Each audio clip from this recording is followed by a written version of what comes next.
baby. Anyway, let's go. I can follow you to go, baby. You're listening to WGHC 98.3 FM. New level, new level. New level, new level. New level, new level. I them done Tony in a rebel.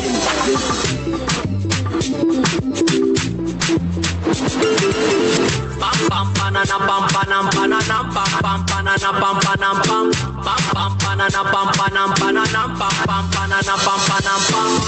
Your voice, your music, your station. WGHC 98.3 FM.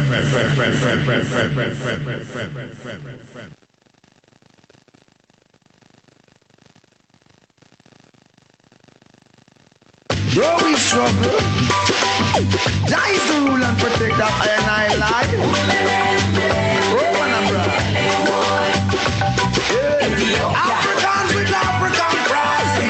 Fighting to attain our rights. One road, heading up good. For a nation to move forward. Africans with African pride. Fighting to attain our rights. One road, heading up good. For this nation to move forward.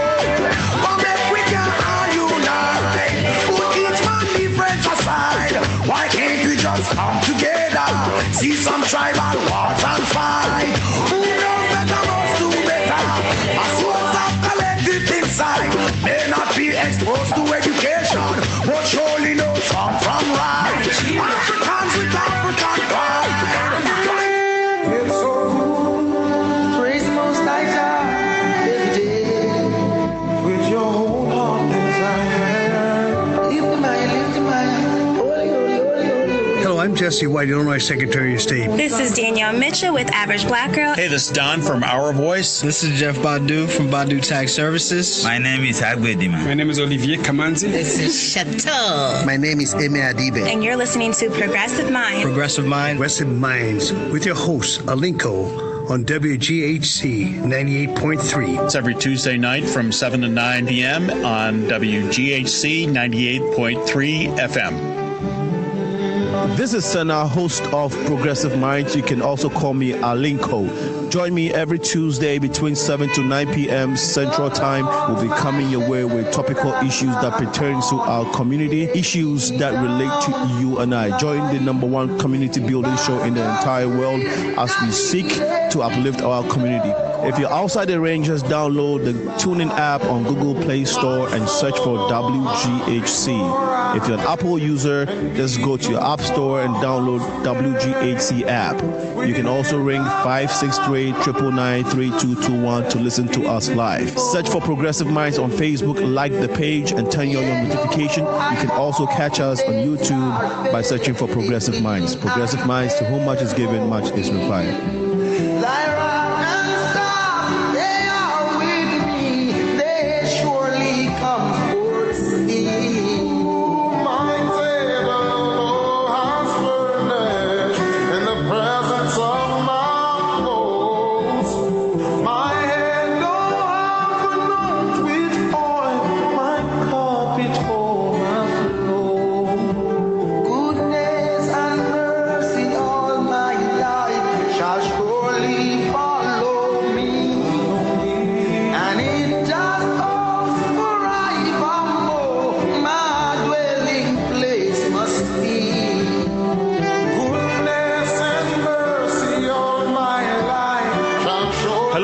Of Chicago, people of the world, this is the Progressive Mind Show, and we are on WGHC 98.3 FM, your voice, your music, your station.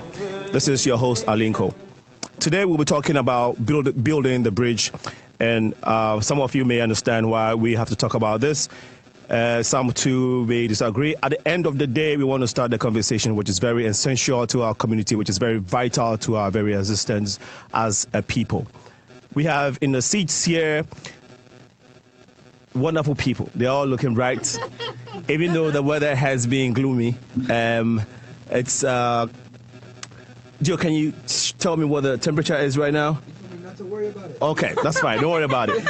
Don't worry about it. Before I got to the studio, it was 34 degrees. It was 34. So okay, it's okay. All right, they said it's 32. You know, that's Chicago for you. We get 4 seasons in a day. So we in Chicago are not surprised. We have 6 people today. Rebecca is on her way. She will be here in a few minutes due to traffic. We do understand. And Dr. Clement Adibe is also on his way. But right here in the studios is to my far right is Maya Bush. And next to her is Mr. Lance Lewis. Hello. And then Ms. Danielle Mitchell, CEO of Average Black Girl. Yes. Brilliant. And Jojo is also here. Hi. Jojo just likes to go by Jojo. Yeah. All right. Ladies and gentlemen, you're welcome to the Progressive Mind Show. Thanks so much. All right. Before we continue the conversation, we want to remind listeners we are available 24/7 on our app. If you're an iPhone user, just go download WGAC FM. Mm-hmm. For Android users, download the TuneIn app and then search for WGHC. You can also catch us on our website, which is WGHCFM.org. We're available 24/7. You can listen to us live over there and call into the program if you so wish. Okay, we're also available on Facebook, search for Progressive Minds. You can watch it live. If you have any suggestions during the show, I will give you the numbers. You can call and contribute. All right, ladies and gentlemen, once again, welcome. And let's start with Maya. Actually, Maya is not ready, so I'll go with Danielle.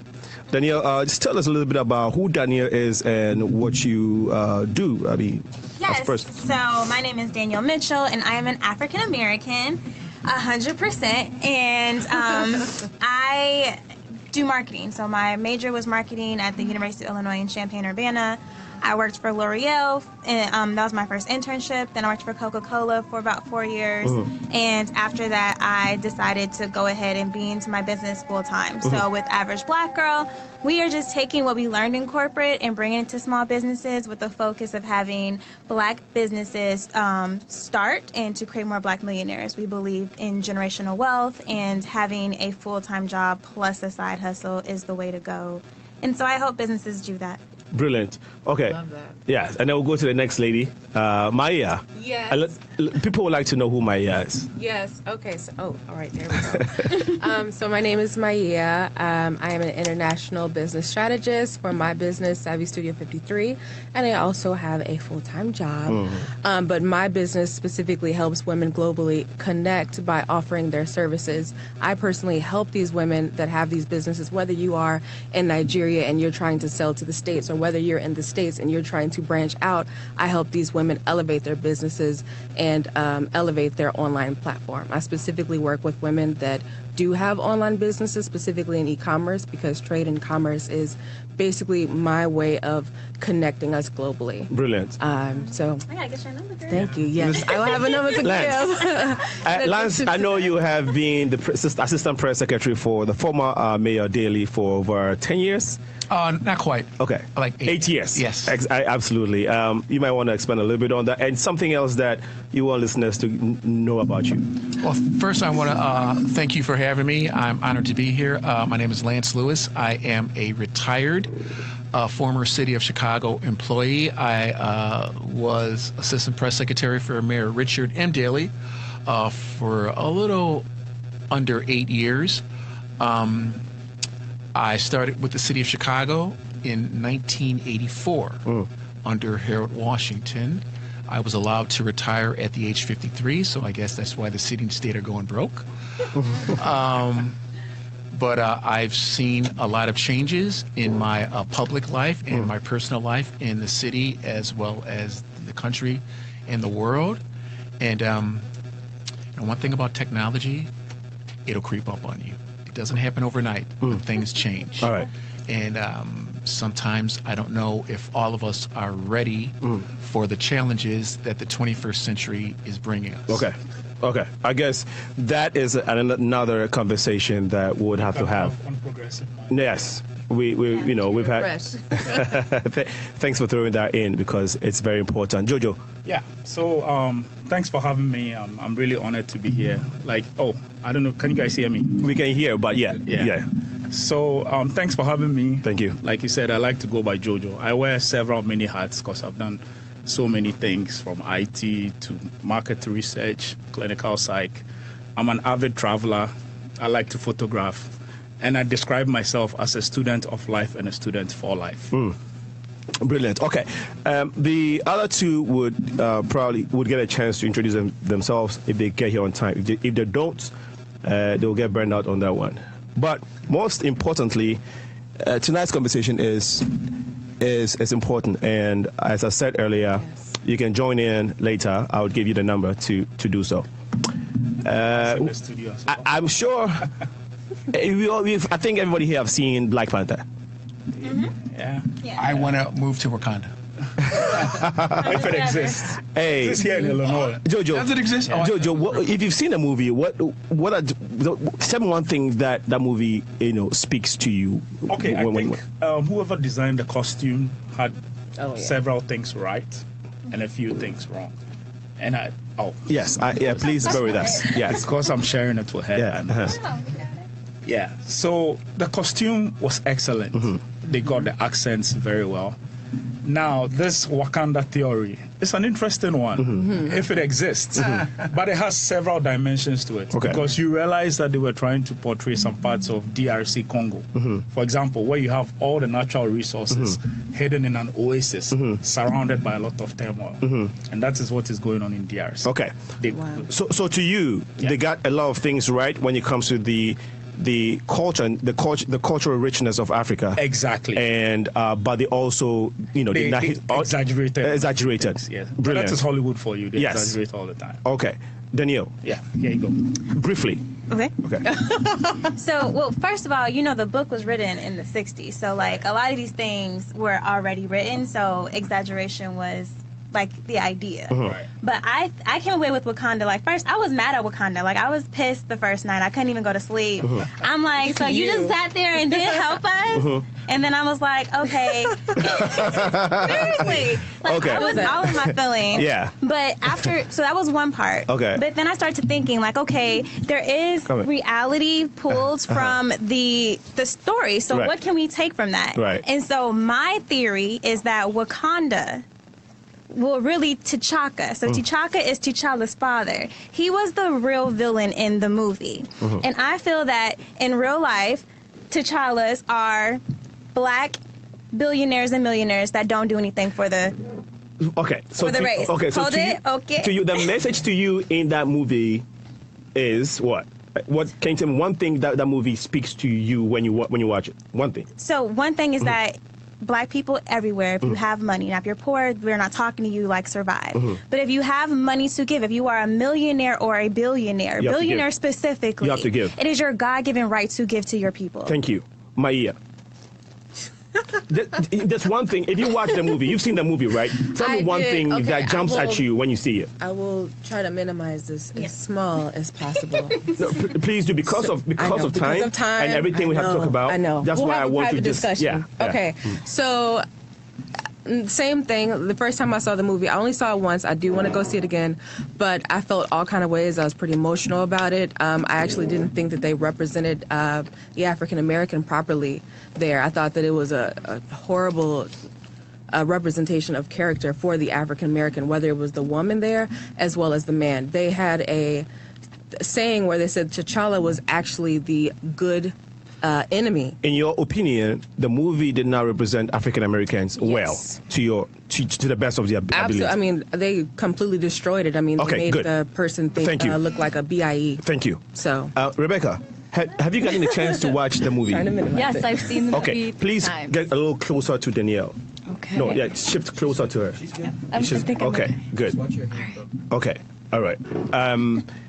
Rebecca, you just joined us. We know there's traffic. Can you tell us a little bit about Rebecca in a nutshell? And then tell me what jumps at you when you watched Black Panther. Yes. All right. Hello, everybody. My name is Rebecca Zelalu. I am an Ethiopian American born in Chicago. I work at Ethiopian Community Association of Chicago. I am a case manager for the new refugees, and we resettle them. And I'm a recent college grad. As far as Black Panther goes, I had some interesting conversations with people about it. The one part that kind of turned me off, but may ring some sort of truth, is when the enemy chose to die and quoted, I'd rather be killed than in bondage, right? Okay. So that part, I had a question. You had a question. Okay. Sometime in the show, we hope that you get a chance to throw in that question. Oh man. And see if we can all chew on it. Okay. We're still waiting for Dr. Adibe. Hopefully he gets here in time. Anybody knows what the current economic situation is when it comes to the minority community, especially the black community? Are there any numbers anybody can throw? In Chicago? No, in this country as a whole. The black economy, what is the current state of the black economy? Is the black community doing well economically, in terms of unemployment, in terms of community growth and all that? Do you know what the current state is? Well, there's a saying in the African American community, when there's a recession for most of America, there's a depression for Chicago. I'm sorry, for African Americans in this country. So when you take the unemployment rate, the national unemployment rate, which is, they say it's under 5%, double that for the African American community, at least. Okay. So it's hard to get a handle on the African American economic situation in this country. I know that we are consumers, and we spend billions in consumer products, but we are not owners. Okay. All right. And we our wealth does not go from generation to generation. Okay. Looks like Lance is just bringing other topical issues that have to be discussed. Anytime he speaks, he brings out this. I'm sorry. No, that's great. I love it. I talk about facts. No, I love it. What I'm saying is that you bring is this salient points that are really important, and which deserves another whole conversation. And so I really appreciate that. Danielle, do you think that the black community, and if I say the black community, I'm essentially talking and referring to folks in folks from the African heritage, right, which involves Africa, the Caribbean, and Latina and all that. Do you think that there's some kind of progress, at least in our communities? Yeah, I think there's always progress. Okay. I don't think that we're not moving forward. All right. I think that my main thing is, for America is different than any other really country, because black people have made it so lit that black people from all over the world want to come here. So now we have a different kind of melting pot. So my ask or my call for bridging the gap is, what are you doing here? Right. A lot of people come and the poor, I've been to Brazil, I've been to Nigeria, the poorest of the poor aren't coming here. They can't afford a plane or even to apply for a visa. So we're not talking about that. Some of the people that can come here and make a nice living. You go to nice schools, you get nice jobs, but you send all of your money there. You walk over our homeless because you got people that can't get water or whatever. I understand the why, but are we having a battle on who has it worse? Okay, so Danielle has started the conversation already. She's saying one of the things that she, as an African American, think is wrong with our community, which is the African community, is that, in her opinion, the ones that come here are the most, the ones that are well-to-do. Let's say the middle-income folks in Africa, and the most educated come here, and when they come here, they take their resources here and then take it back to Africa, and not try to invest in the Afro-American community in America. Exactly. So that's your thing. Your subgroup. Oh, good. Do you think that is one of the reasons why we have divisiveness among us? Absolutely. Okay, yes. thank you. Jojo, do you agree to what Danielle just said? Well, I'd say yes and no. I'm a student of statistics because I did a lot of market research. I love statistics, people. And analysis as well. And what it is you can pick statistics from any point of view and interpret it anyhow. Your prelude was, do you think the black community is doing well here? What is it premised on? Statistics, mostly. Yes, they numbers. getting jobs. Numbers, yes. Yes, somebody will also look at those numbers and say, yeah, but these jobs, are they meaningful? Are they translating to changing people's lives? Yeah. And to add to what she was saying, now you're asking if I agree with her that, what do you call it? The blacks. there's opportunity. Yeah, Africans come and use their resources and then take it back home not try to invest here. Right. I don't think it's always the case that the well-to-do people come here, because America has been so branded very well that even if one person should win a visa lottery, the whole village will come together, rally around, and then raise resources for that one person to migrate, regardless of their economic status, regardless of their circumstance. So it's a yes and no. You have to walk a fine line. Okay. For Maya, that's one thing. Now let's try and establish some of the things that divide us as a people. Now, if I say Afro-American, I think that was the original term for the African-American people here in this country. And so but for the purposes of our conversation, listeners, when I say Afro-American, I am referring to African-Americans. And obviously, Africans are Africans. I don't know if Jojo wanted to expand on it, but I want us to establish, first of all, there are little rumors around, and we know we have these little conversations among us. We talk, the Africans talk a certain way or have these stereotypes against the Afro-American community and vice versa. In your opinion, Maya, what are some of the specific things that you think are causing these barriers among us? I think that, I want to talk about value. So when it comes to value, I think that we are so constantly hearing what a third party says about the African community in the continental, I'll say in continental Africa, and we're so consumed with what the third party is saying about the African American here, to the point that we invest ourselves into these stereotypes. For example, I'm going to give one stereotype where everyone loves to jump on, okay, well, the African American is lazy. And the only reason I'd like to say that is because the moment that we were called lazy was the moment that we no longer were enslaved or no longer decided to do free labor. Yeah. So the mic, can you? Okay. I just wanted to. So the stereotype is to completely invest into these stereotypes that were not brought up by us, and to consider, and to continue to have this non-African way of thinking, and to think in a space of lack, and to think in a space of fear, when those originally are not our mindset. In your opinion, one of the barriers is that Africans think that the Afro-American people are lazy. That is one stereotype that exists, and which is what causes that divide. Okay, Rebecca, in your opinion, is what she's saying true, and what do you think that the Afro-Americans think of us, which is causing that divide?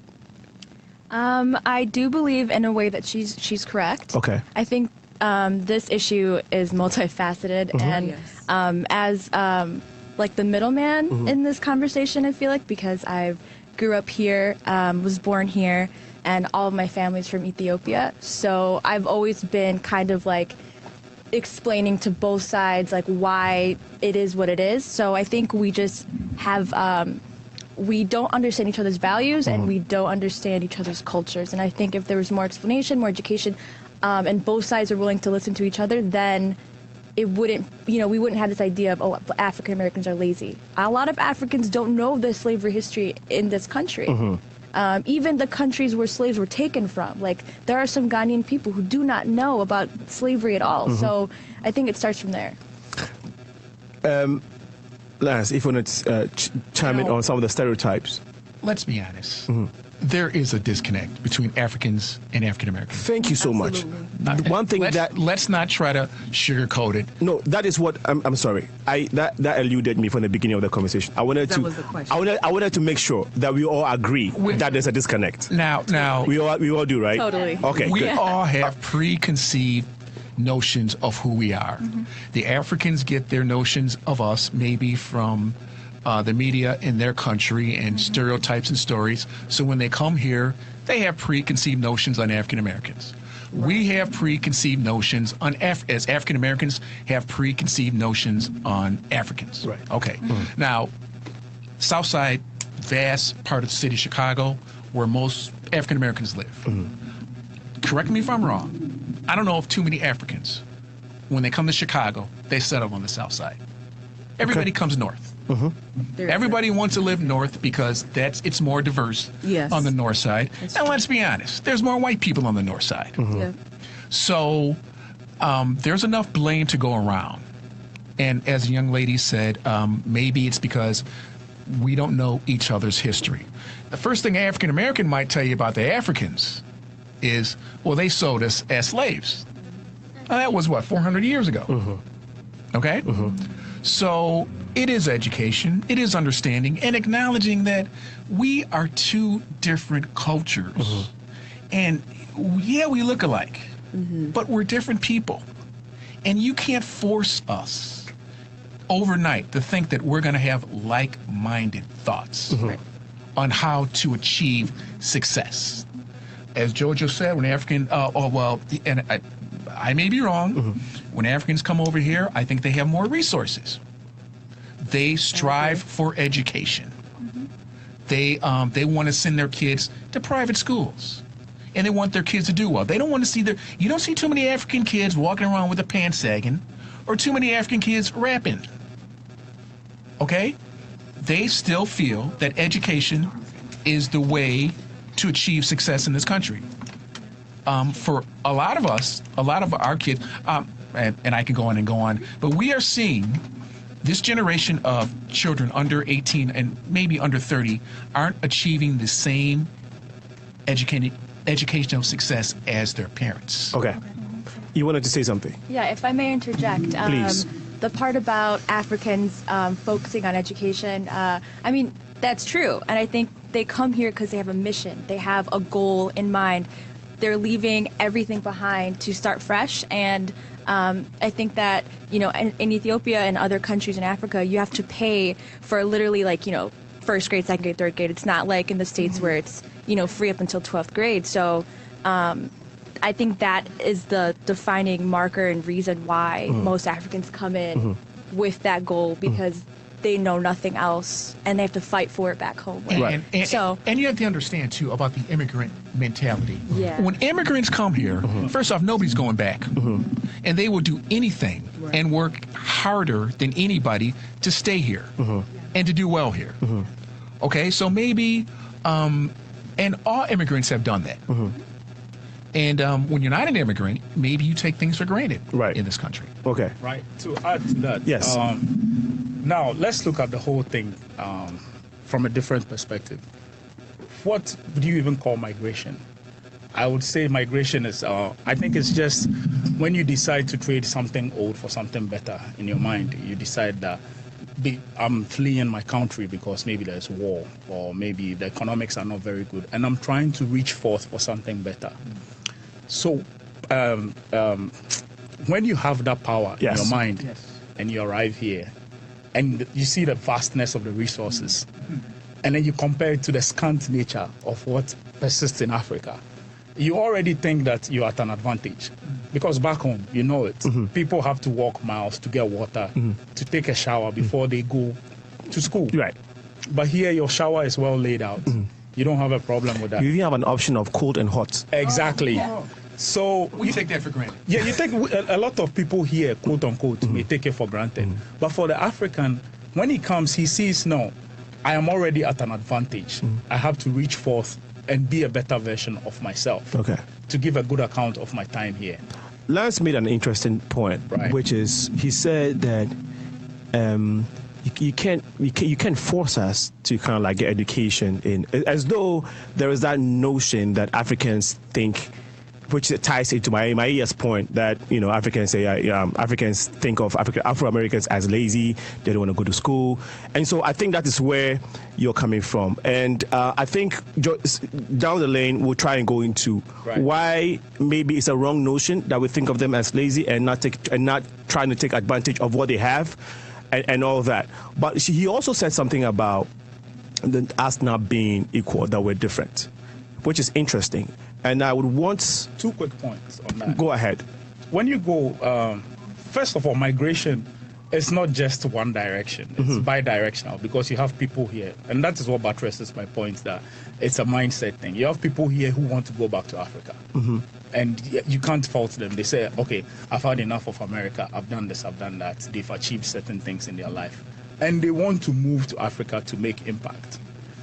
Now, you have situations where in South Africa, a lot of the people there even view, like you have intra-race perceptions. Yes. That some blacks view some other blacks as lazy, and they feel they have a sense of entitlement that apartheid was over how many years ago, but you are still blaming apartheid for all your excesses. Okay. So that also persists. Okay. Yes. So my point is, Rebecca, do you think that Lance is right when he says that we're different? Maybe the most, the visible markers, accent, style of dress, sometimes mindset, the way you talk to people. I mean, those are visible. So yes, in that sense, but in the larger scheme of things, we're not. So I think so too. I think, apart from the other ethnic groups which we belong to, there are the other ones, right? We have the Greek community, we have the Italian community, the Irish, the Germans, but we call them Europeans, right? There's one origin, I think. And so the Africans or black people all over diaspora, I think, have an origin, which is the African continent. Right. So I think that we're one people, people in Cuba. There's a whole history. There's this connection that relates to everybody in the diaspora. So I don't think that we are different as a people when it comes to our values, because some of the things that I see here in the Afro-American community are the same things that we practice and we believe in. So in that sense, I do not see a difference. The cultures and the way of life is different because of the upbringing. Am I wrong or right here? I agree. I want to say that, obviously ethnicity is different. Obviously, we are all African people, but there's nothing wrong with the difference. Like, the African American culture is still a very young culture, and it's okay to celebrate those differences. So we would communicate with anyone who doesn't understand to want to understand, to respect, to not disrespect what you don't know. And if you're coming here and if you don't know anything about like the black community, but we have a global influence, learn it. Because we do have a different culture here, and it is to be celebrated just like all others.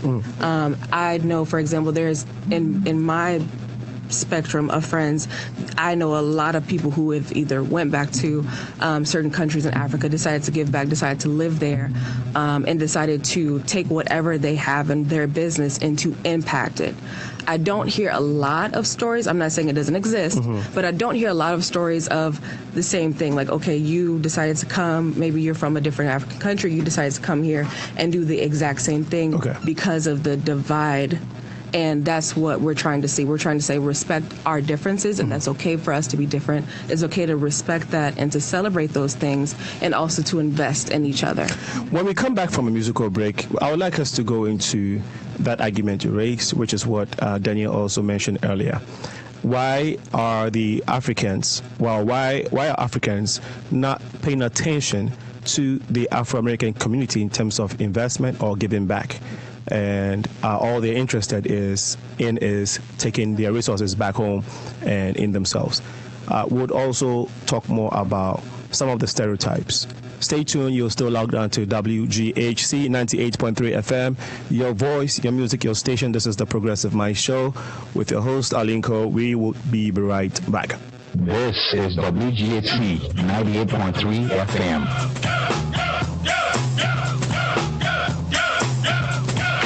1990, Jump Rock jumps upon the scene with the lean and a pocket full of green. The green doesn't symbolize I made it on the top, but RoboCop last year was a shock. The tone of the Popeye cut shook your butt. Kids are screaming, the media says what? Kind of music is this for you to dance to? The man with the plan and the band demands you. Leave the smack and the crack for the whack, for the vial and the knock, keep a smile like that. Leave the knife and the gun in the store and ignore temptation sent by the nation. Racial game cause it's pain needs a new rep.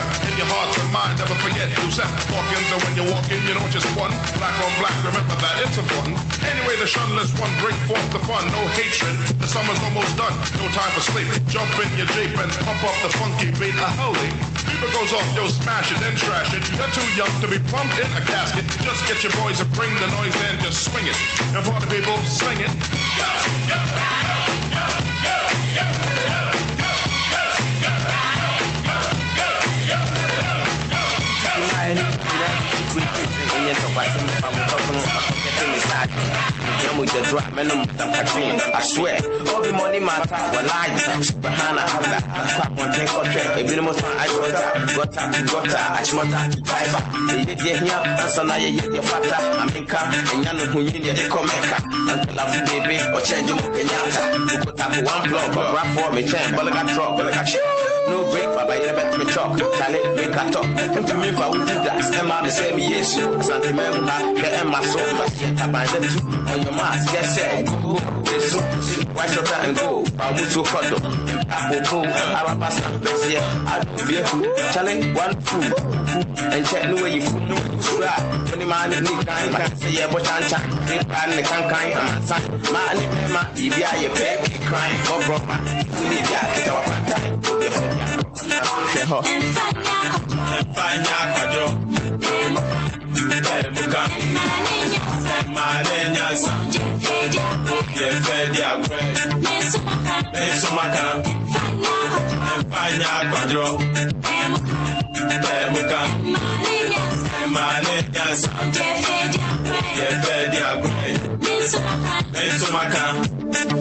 What's up, Jolly Gold Coast and CY and the Ruffle? Guess what? And we gon' try with another track. Yo, we keep it fat. Last two did it something. Better believe that. Now we in effect. Yo, it's 9-9. And guess what? Gold Coast ain't hard to find. Bottom line, it's the black label.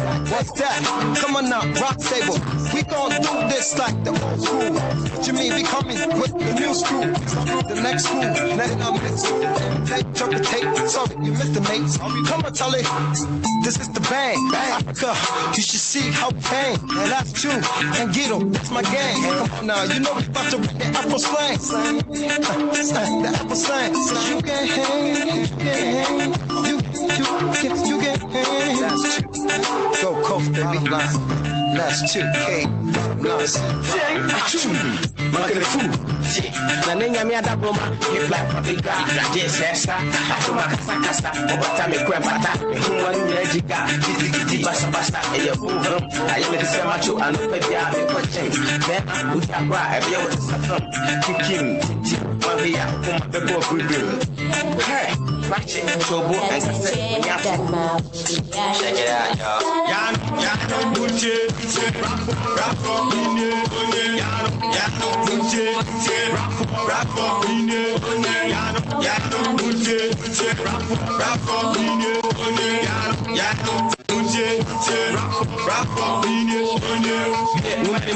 Catapedi kind, you know, when you maso, or brap of king kind, when you send the concord to kind, one kind, we sit medical kind, and I thought we came in the news for Abba, yes, superpower, and ultimate Faba, or brap for Ghana rap so for me, trying to set up before, be a way, and I've had them kind of plane, we can go check, Nikaboka, we see all your looker, and the man up in your honey, every actually, the other one to quack, I come here with less over, we try to get to step bazooka, fetch round, me, I was down, James Brown, I feel good, rap everywhere champion, your town, with the pandemic crown, I'm saying good out, rap with the when you say Madana, and none of my the same game with Tata, hey, Tian, I choose, was we attacking the fool, when no catch it, because I'm best time over your BB Abacor, whatever some kind of by you or your pretty, or didn't scap and I had a new CD, and one not so payment, Brabo, may come over, and made up on the square. So run a kuma move, and this way and a clay. You get this a fresh prince of the land. Why,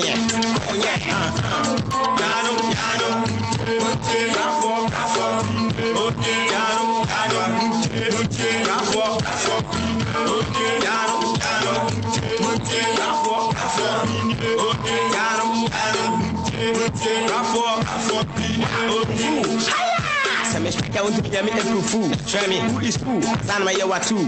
Me a minute the ruler. Down for me muna. Or yam catch a cranky best here. Oh, I then win me. Me a mini. Ya British women. May you he lecture was 70 house. Nini back on me. Up to me name your rat race. Upon the woman now a breakfast in me tea place. My book place. And it will be match over your mother who so on very for 40 days. I dare you, Charlie. You go holla. My bed was something and they read the layla. With the otim color. For last of one, you have a last will last. The gorilla. I can't fit the same person with your toe. Unnecessary spending, baby, what you grow. I think you wish you go. I can't Rip me up, my little. What dry? To go fair, not snuggle up and get stuck. Believe it or not, here comes a brother with glow. Struggling, bubbling, overweight, loving, hurt pro. So what you gonna be? Me over TV. Let me take time to set your mind and your body free. So won't you just stretch for a sec. Lay while the proper so I can cop a quick wreck. Shake me, baby, bake me. No need to fake, here I am, come on and take me. Wind your body, baby, move your body. I see you slip sliding, come on and do it high. I'm not quite sure as to what is going down, but I'm feeling what you're doing about the finger. Down and we bound up, what are we gonna do? With it. Down and we bound up, what are we gonna do? With it. I like the way you wiggle, you don't jingle, but you jiggle. So spread over your arm, cause it's heavy in the middle. Moving like a movie, she wanted to groove, so I grooved her. She wanted to learn, so we play school, and I schooled her. But not like this. We toss and turn, rumble, tumble, and twist. Anything you want, I give it. Fantasies will live it, so they down around. Loving my lady, loving my baby girl. Spread your wings so we can fly around the world. Harmony, charming me, your fingertips are calling me. When you drop the kiss of Susie Q, you drop the bomb on me. Stretch it, flex it. Give me the permission, okie dokie, I'll bless it. Bless it like Buddha as the best. We can hang out at the level, put your head on my neck. That's we and we proud of what are we gonna do? What are we gonna do?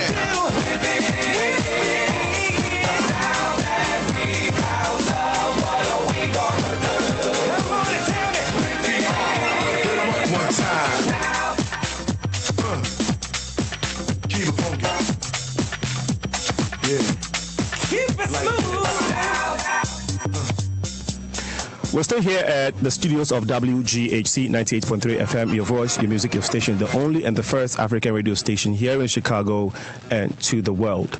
Join us on Facebook. You can also catch us on our website. We're a 24/7 radio station, and so WGHCFM.org is the website. You can listen to us live there. You can also donate to us. Now you have the option to donate to a particular show, an event, or to the station. And everything you donate to us, because we are a 501c organization, is always tax deductible. The number to ring in if you want to share your mind is 773-942-7167. 773-942-7167. You can ring in, share your opinion, ask a question, contribute to the show. We were talking about building the bridge between Africans and Afro-Americans. This conversation has been going on in your individual homes, in our communities.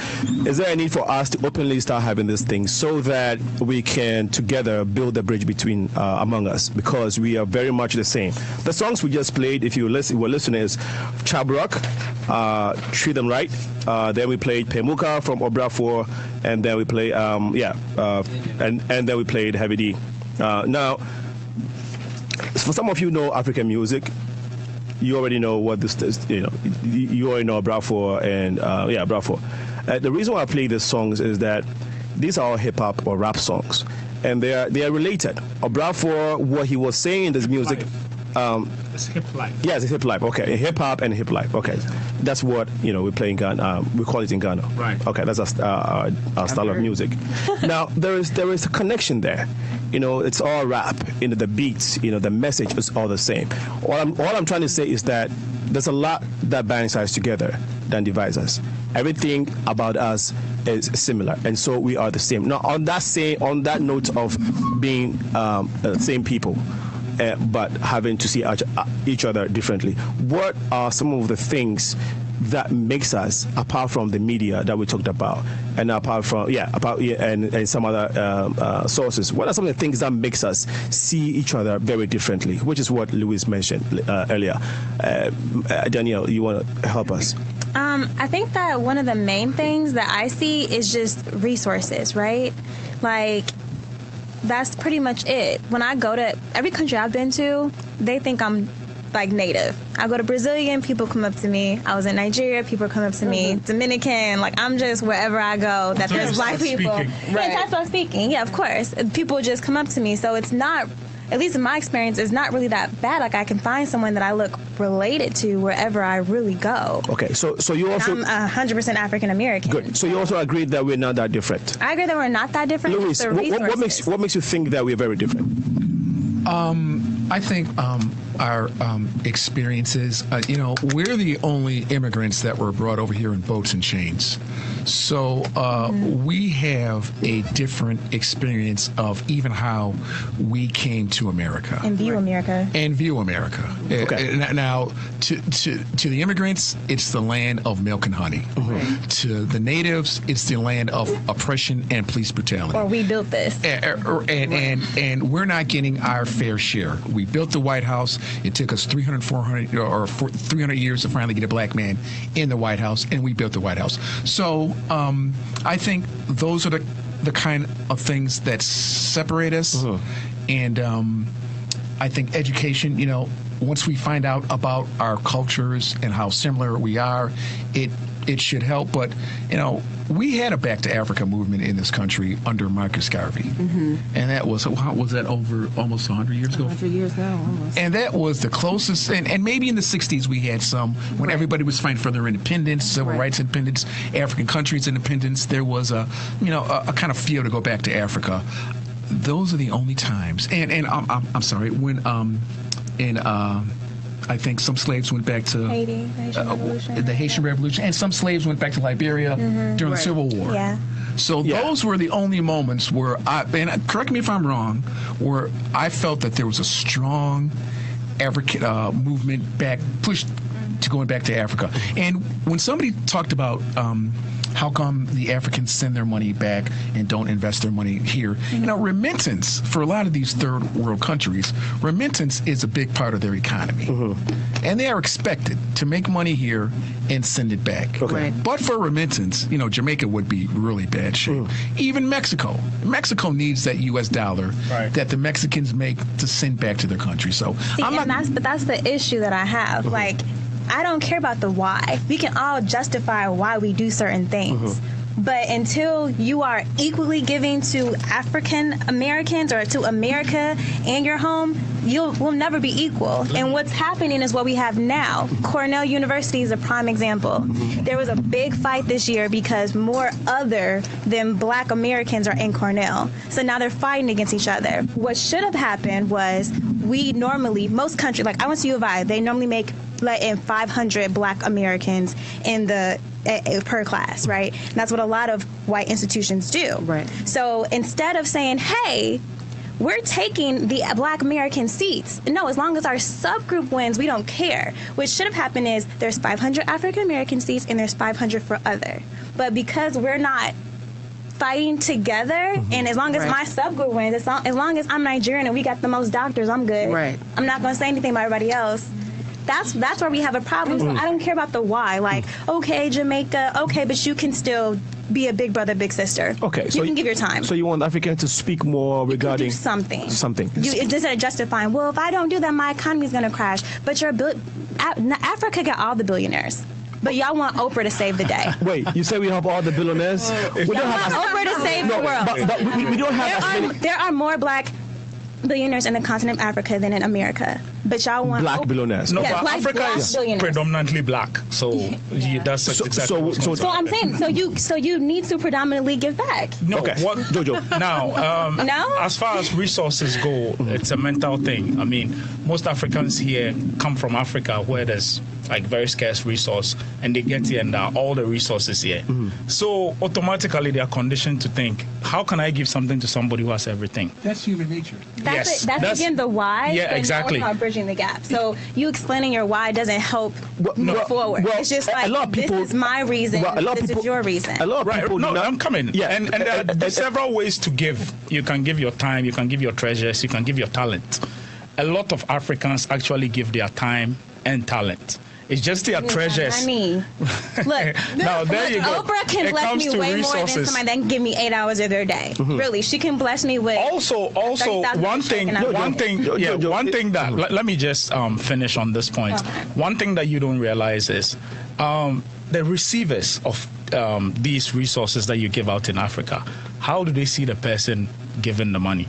I've worked in the northern part of Ghana, where you have several NGOs that have rallied together. World Vision, you have Care International. They come there and they help these very, very poor farmers to an extent that they always have their hands stretching out. And they don't want to do anything for themselves. So wouldn't that be what you call Americans lazy, though? No, I'm coming. I'm drawing home a point. But y'all take your hand out. I'm drawing home a point. They feel there's a sense of entitlement that these guys have to help us. But ultimately, to make the help sustainable, you have to train the person to be equipped, right, to have the resources themselves to do it. Now, okay, so what I'm saying is, if you in Africa, you have cultural perceptions as well. That somebody thinks that if I give too much, they are going to think I have too much, and as such, I'm a target. Yeah. And some cultures would rather. I know people who tell me that money doesn't like noise. So that is what we have different here. Yeah, exactly. Americans will give back to our own, and then we're building schools in South Africa. Lil Jon, our rapper that you don't like, just built a school in Ghana. Okay. Then we have Serena Williams in Haiti, plus in the continent of Africa. Where are y'all at over and you here? found all of that. Or anywhere. You found all of that out through the media. But what again? Yes, go ahead, Rebecca. I can interject.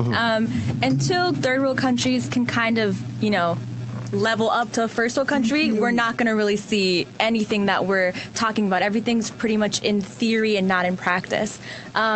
And as far as but that's unrealistic, though. I'm talking about billionaires, not if you're poor. Yeah, I'm talking about the people that have money. Even in your own country, like what are y'all doing there? We're looking for the money too, really. Or is it like you, where money's quiet? We're looking for the money. Yeah, we're waiting for it. You're not even getting in your own country. No, you don't get it. You don't know what I give or I don't give. Not you talk about money's quiet people. Yeah, that's what I'm saying. That's true. There are people holding money away from the citizens. The money. Yeah, exactly. Completely. The people receiving the money, how they see themselves as, okay, I give too much, and how are people going to see me? You take, for example, there are politicians who, when they run for office, they make all these lofty promises. Then they win power, and there are all these pressures on them to pay school fees, to attend funerals, to pay for people's weddings.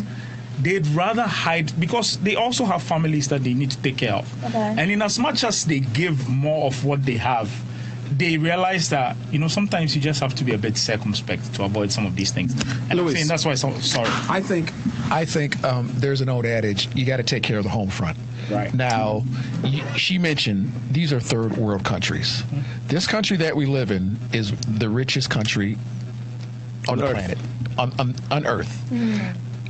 I think it behooves an immigrant to, once they get here, to make sure that their home country is taken care of.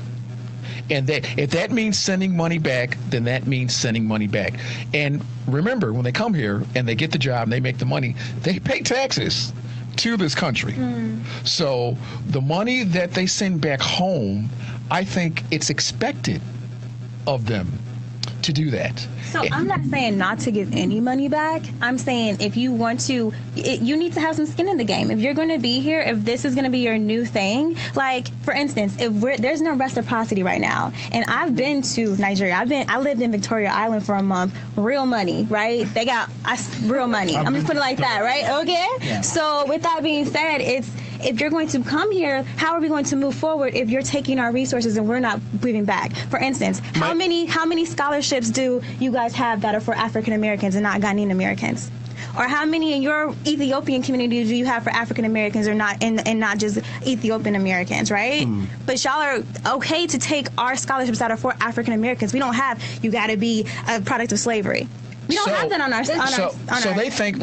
So you think that they're going to give money to a country that has hot and cold water instead of sending money back to a country? If you want to have some skin in the game, if you want to bridge the gap, yes. If you want to be separatism, then cool. Then you're Wakanda. But this is the land. But this is the land of personal freedom in this country. That's your thing, but people, okay, so like I said, our main issue here, the difference between Black and African Americans is resources. We're being targeted via names, via locations where we live, right? So yes, absolutely. so that's different. If you're in the North Side, you're not having the same things that's like growing up in the Shy, on the Shy thing. It's just different. Can I actually ask a question really fast? I want to know about, because I do understand that there are certain African countries that have dual citizenship, but I understand with these dual citizenships, there's usually a lot of red tape. So I know that Ghana had a dual citizenship and someone else. Can you guys tell me about that? Is that still there? No. You mean for because I do know there are, yes. So it was a dual citizenship specifically for African Americans that do want to reconnect, and it was supposed to be for property, funds, jobs, basically the whole preparation. So when it comes to the dual citizenship, you have several different ways that a person can be a dual citizen. For example, if somebody was born to Ghanaian parents and then he's American, he was born here in America, and then moves back to Ghana and wants to enjoy all of the rights that the Ghanaians have, he can then naturalize in Ghana, and the law allows for Ghana and America to have that dual citizenship thing. I meant a dual citizenship program specifically for African Americans. I think under this present government, which is Nana Akufo-Addo's government, I think it started with the previous government. There's something as a program for African Americans who want to naturalize in Ghana. Yes. So there is that. They are trying to get there is that, but to come back home and bring their expertise and their money. Okay, looks like we have a caller on the line. We'll take that caller real quick and then we'll continue the conversation. Caller, please tell us your name and where you're calling from. My name is Rebecca. I'm calling from Chicago. All right, please go ahead. I really love the conversation going on. One thing I would say is that I heard one of, I don't know their names very well, but he was saying that we, the blacks, sold them as slavery. One thing, in all things, God had a plan of why things happened. Like the story of Joseph. Joseph brought us the siblings, sold him into slavery. At the end of the day, he was able to save, the whole brothers. You all know the story. So the one thing I would say is that we all should love one another and just be united. If we are united, we have the power to fight everything. If you love we love one another, there's nothing like you are different, you are doing this. Love controls all. So you are doing a good job. Keep on loving each other because we all come from one motherland, which is Africa. That's my contribution. So much. Thank you. Thank you. I think she has a good point there. And well, no, because we have the history is deep, like you said, Lance. You know, it's a lot of things that has gone on. A lot of water has passed under the bridge. Yes, there's the history that Africans contributed to slavery. And there's also the other part of the slavery history. We also know that the African Americans, now, a lot of Africans don't know this, but the Afro-American fought for a lot of things. Like you said, they helped build this country. Right. A lot of the benefits that Africans are enjoying right now, yes, from student to anybody, has to do with some of the struggles that the African Americans, the Afro-Americans endured. Absolutely. And so there's a reason why the African community has to start reaching out to the African American community, because if anything, we owe them something. I feel like the African community owe the Afro-American community something, because had it not been for the struggle, I don't think it would be that easy for Africans to come to this country the way we have, and for the things that we have been benefiting from of so far, and even gain independence. Yes, go ahead. Every immigrant community benefited from the civil rights movement and should owe some sort of something to the people of this land, including the natives, because all of us. And Black Americans helped to have Africans come over, because there was a big stop on having African immigrant visas, period, in the 60s. So, especially in Chicago. Right. And so I'm pleased for the caller who called and said, the caller with her message of unity, peace, and love. At this point, what can we do as a people to start bridging the gap? I said my piece. You said your piece. Yes. So you want billionaires in Africa to start investing in the Afro-American community. So it's two different ways, right? So when we stop being a third world country, like, first of all, I don't really believe in the third world country mentality right now. If a certain amount of people have a certain amount of money, there's things to be done, right? Infrastructure and things may need to change. But when do you stop being a third world country? When you have pavement on the roads, when you have hot and cold, what is that? Because there's a vast general statement, right? But that seems kind of like impossible. That's like a cop-out. Well, I'm just going to wait, because is that going to happen in our lifetime? Yes or no? I'm not sure. Wait, let me fit my 3 points. Sure. So I'm not sure. That's one thing. But what can we do right now? Well, like I said, America can be our Wakanda if we actually do stuff. Like, we can have a whole group of black engineers go to Ghana and stay for a year and do stuff. Like, if you rally around and you get a program together and we get a grant, that can actually happen. Versus waiting for the third world country to get together and then we can do that. That doesn't really make sense to me. I don't really see like actionable real change. How can we move the needle right now, within the next 10 years, within the next 15 years? And I think that bonding together, figuring out what we're going to do here and there, that makes sense. But if you're just going to take our resources and we're fighting for the same like crabs in the barrel mentality, but now with globally, with the entire black global population, and there's more black people than anybody else, that's not going to make sense for America. Why would I agree for my kids to do that? Okay, somebody asked for a phone number. I'm going to give it out, and then Rebecca, you can comment. It's 773-942-7167, please. I think something that we have to clear up is that the money that people are sending, immigrants are sending back home, is not just to like organizations in Africa and like schools and orphanages. It's directly to your intermediate family. Like, so you're getting done. So this idea that you're having that, they're sending this money out. I mean, anybody anywhere would do the same. So I think that is kind of a little difficult to talk about in the way that you want. I'm not saying like not do it 100%. I'm saying, okay, give 80% of whatever you want to do. But what are you doing here? People don't do the next step. Okay, well then the next thing is we can't ignore like the survival mentality that people have when they get here. No one else is your priority. If it happened to you, if it happened to anybody else, you step into a new land, you have a new life. Your only priority is you and the survival of your family. Also, and the people. So we're getting back into the why and not the results. The results come in where the children who are born here have the so-called American dream, because the American dream is not really for the immigrants who come. It's for the children and the people after who get to use the resources. The immigrants, my parents, a lot of people's parents, they don't even have the same resources, quote unquote, that people are speaking about. It's me. It's the people in the middle, the people after me, who have to take advantage of knowing both sides and doing something and bridging about it. the gap. So your message is going to the youth, right? Your message now is going to like people in the middle. I don't really see what that says. I don't get that. I don't receive that. You don't receive that. I don't receive that. Okay, Jojo, I receive people actually joining an organization and giving back. I know you don't receive. Wait, I'd like to add something really quick before they go.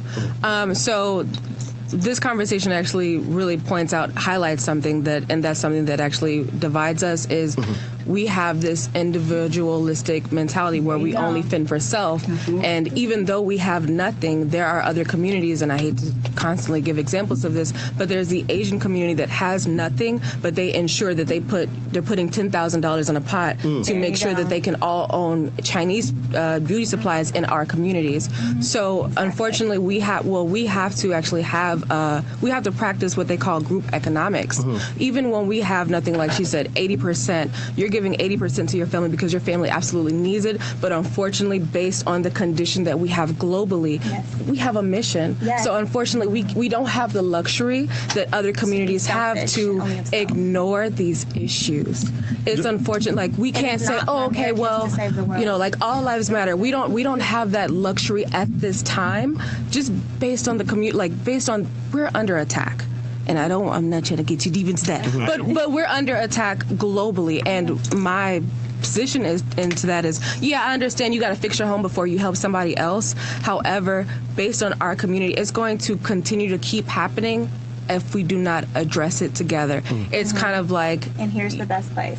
Right. Yes. I mean, I believe that one of the best places. Yeah, it's one of the best places. The people that are here, this is the best place. If we were in the UK, I would say the same thing. But I would say that we're the best place because this is the powerhouse. Everyone's okay. For example, in different African countries, they don't understand. I don't want to say they don't understand, but they don't see corruption, or they see corruption, but they don't really see it for what it is. They just see, it's just corrupt just because it's an African country. They don't really see the puppet strings. You know what I mean? And right here in America, it's in your face. It's unavoidable. unforgettable. But because America has its amazing affair with denial, people can come here, right? Because And solid of the media, branding. people can come here and deny other people's experiences, and that is very divisive. You would come here and you would not understand, which I was talking about earlier, and you'd say, okay, there's differences. I don't understand you. You're lying. You're doing this. You're doing this.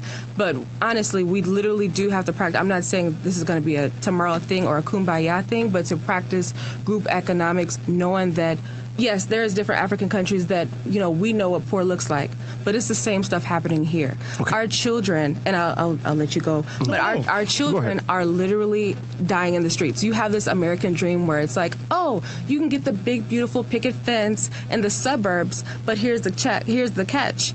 Your children will die on the streets. Your 5-year-old girl will be shot in the head before, she even, understands what life is like. And if you don't have the economical power to understand what's going on and to try to support, what you would do is support in resources such as protection. For example, if something was to happen to another community, another racial community, their country is backing them up. So if you see, and again, the change of everything is beautiful because you do see, like, based on the outrage that's going on in America, you have more Afro-Brazilians claiming their African identity, and I don't want to speak too much on that, but I do know that a few years ago, I want to say about 10 years ago, most of them didn't even claim they're African, on the paper, like, are you Hispanic, are you black, white? They didn't even claim that. So now we're seeing, based on our influence, yes, there's more outreach. I want to say a few years ago, when we was going through the usual thing that we're going through, which is protecting our children, South Africa said, we're with you. So we need more of that. We need more. Okay. Now Yes, because they completely denied it before. But what I'm saying is we have to stop. We understand, like, we're in that crabs in a barrel mentality, but crabs aren't supposed to be in a barrel.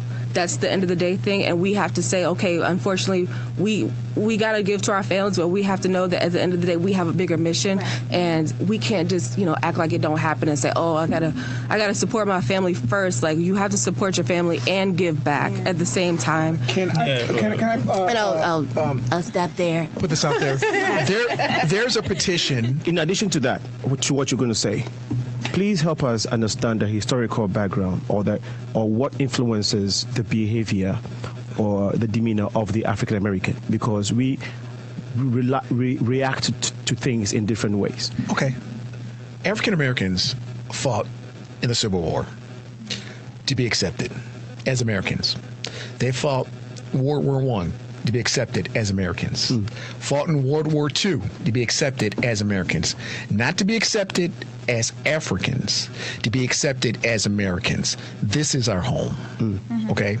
Our home, our continent of origin may be Africa. Is Africa.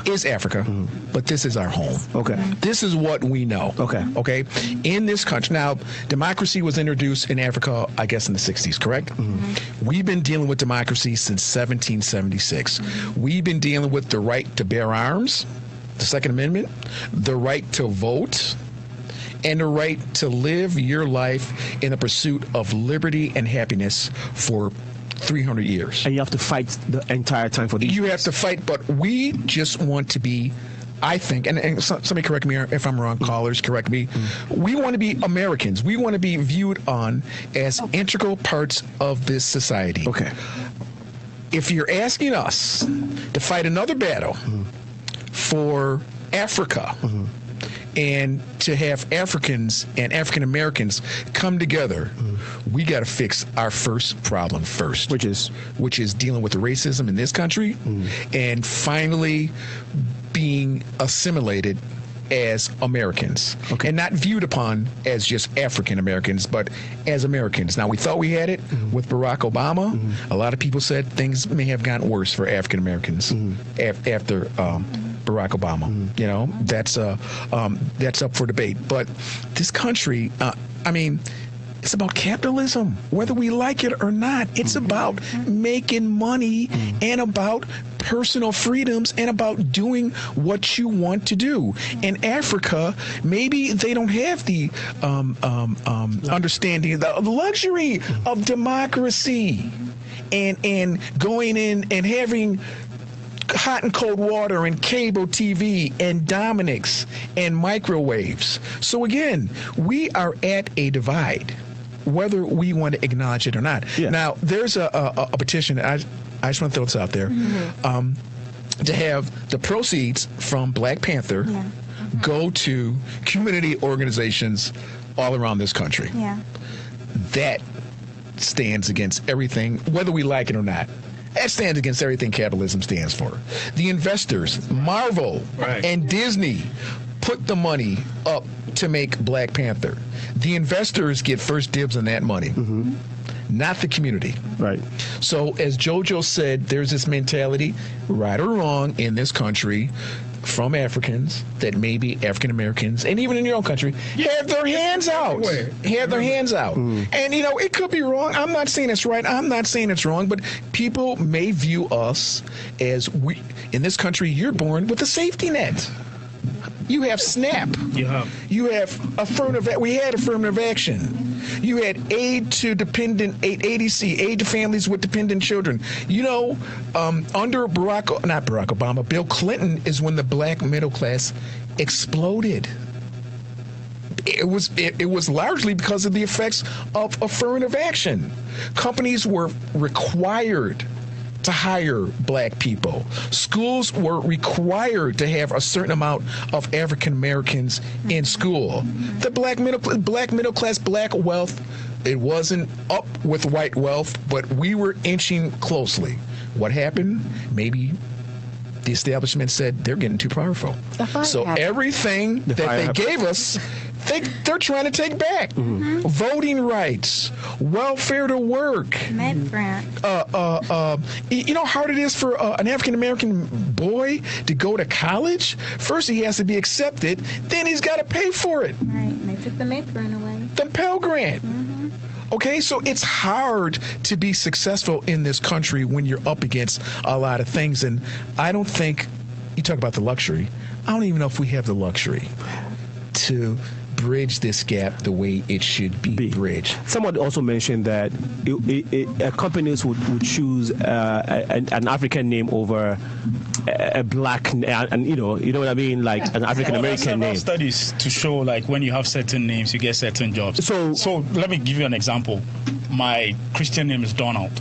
My last name is Griffin. I'm Fanti. You know about the Fanti tribe in Ghana. Yes. But everywhere that I've gone to, when I mention Donald Griffin before I get there, they think people have actually said to me, I thought you were white. Yeah.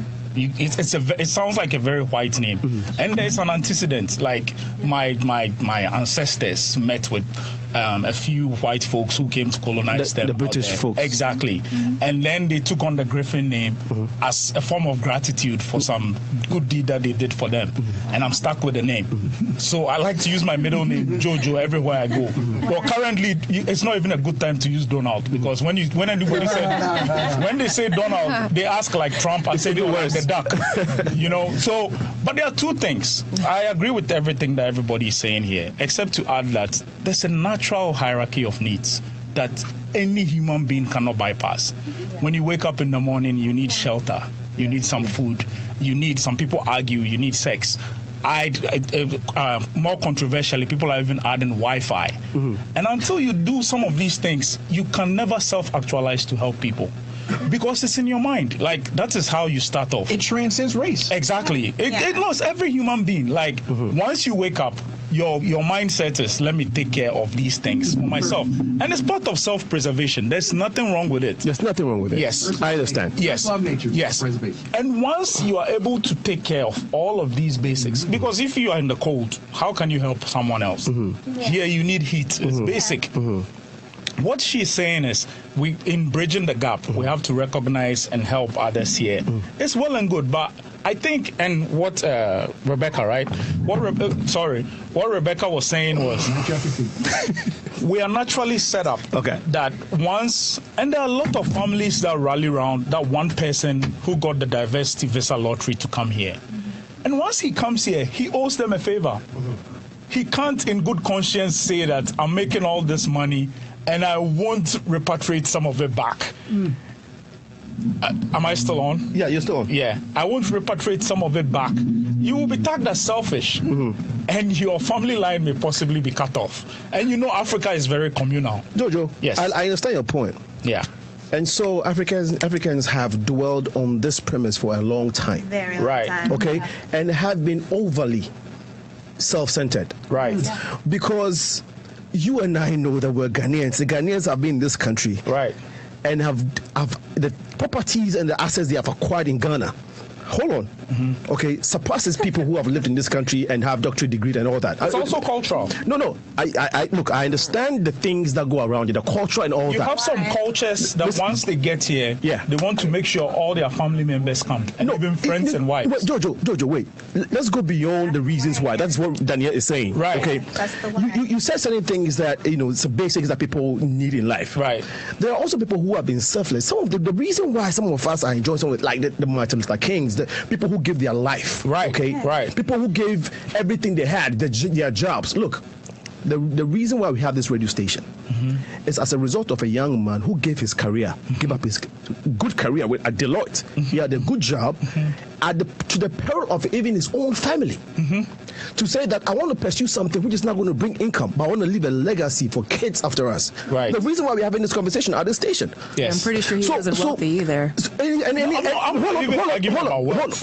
It's not even wealth. We're talking about the selfless. Being altruistic. Wait. That is where you are heading. Hold on, Jojo. Hold on. Let me land. Yeah, please. What I'm saying is, no.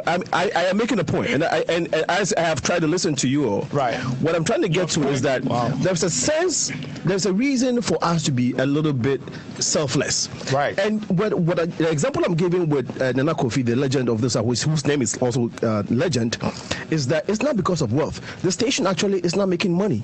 We are striving to get by, right? But for somebody to leave his corporate job, which is bring regular income, and also to have issues with his family, to pursue a goal which is not for profit, to help a society, is what we are talking about.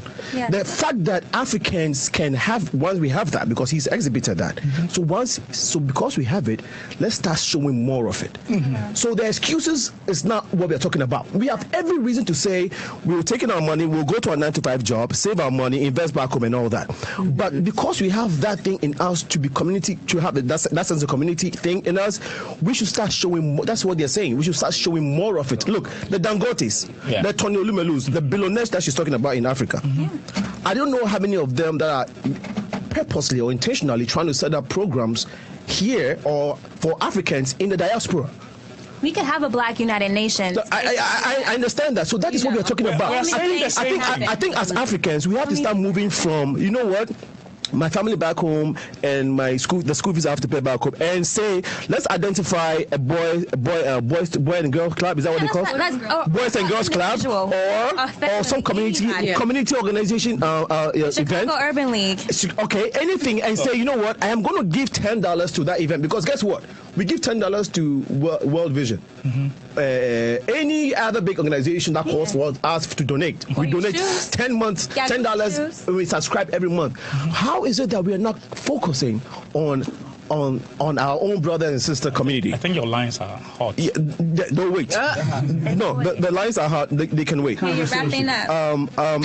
And so I want Africans to start moving from that mentality where we are only thinking about our community and our families back home, and start looking at if we see the Afro-American community as our brothers and sisters and want to bridge the gap, we have to make the effort to reach out to them as they are trying to reach out to us, because they are trying to go back home to connect. Right. Are we trying to connect? That is the question. Because we go on mission trips. I know. There are a few people on the line. Please tell us your name and where you're calling from. As they are trying to reach out to us, they're trying to go back home to connect. Right. Are we trying to connect?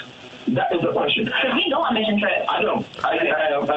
Hey, caller, can you please turn down the device you were listening to us on, be your radio or anything else? Turn it down, or if you can move away, and then you can go ahead with your question or your submission. Hello? Yes, we're here. Please tell us your name and where you're calling from. You can go ahead, please. Hi, my name is Amara Jew. I'm a native of Uptown Chicago, repping, but I currently reside in Cincinnati, Ohio. I school at Xavier University. I just graduated. And first and foremost, I want to thank you for... Hello? I'm a native of Uptown Chicago, repping, but I currently reside... Can you hear me, caller?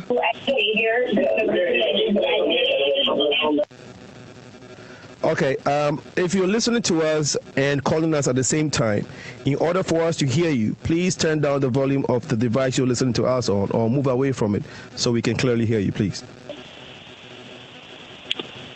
Hello? Yes, hello? Oh, sorry, can you hear me? We can hear you. So much. Thank you for bringing this panel together. I feel like this is such an important topic. I am a first-generation American student, and my parents are immigrants from Cameroon. And my freshman year in college, I produced this program called Breaking the Stereotype, Who Am I? And it brought together our African Student Association group and our Black Student Association group, and we actually talk about issues such as this. And this is something so dear and near to my heart, but I feel like it's such a sticky subject, and it's so intricate, and it's very hard when two groups of oppressed and hurt people are together in one room talking about their oppression and comparing which one is more worse, like which one is better, which one is just like the worst. That is very important to have your voice heard.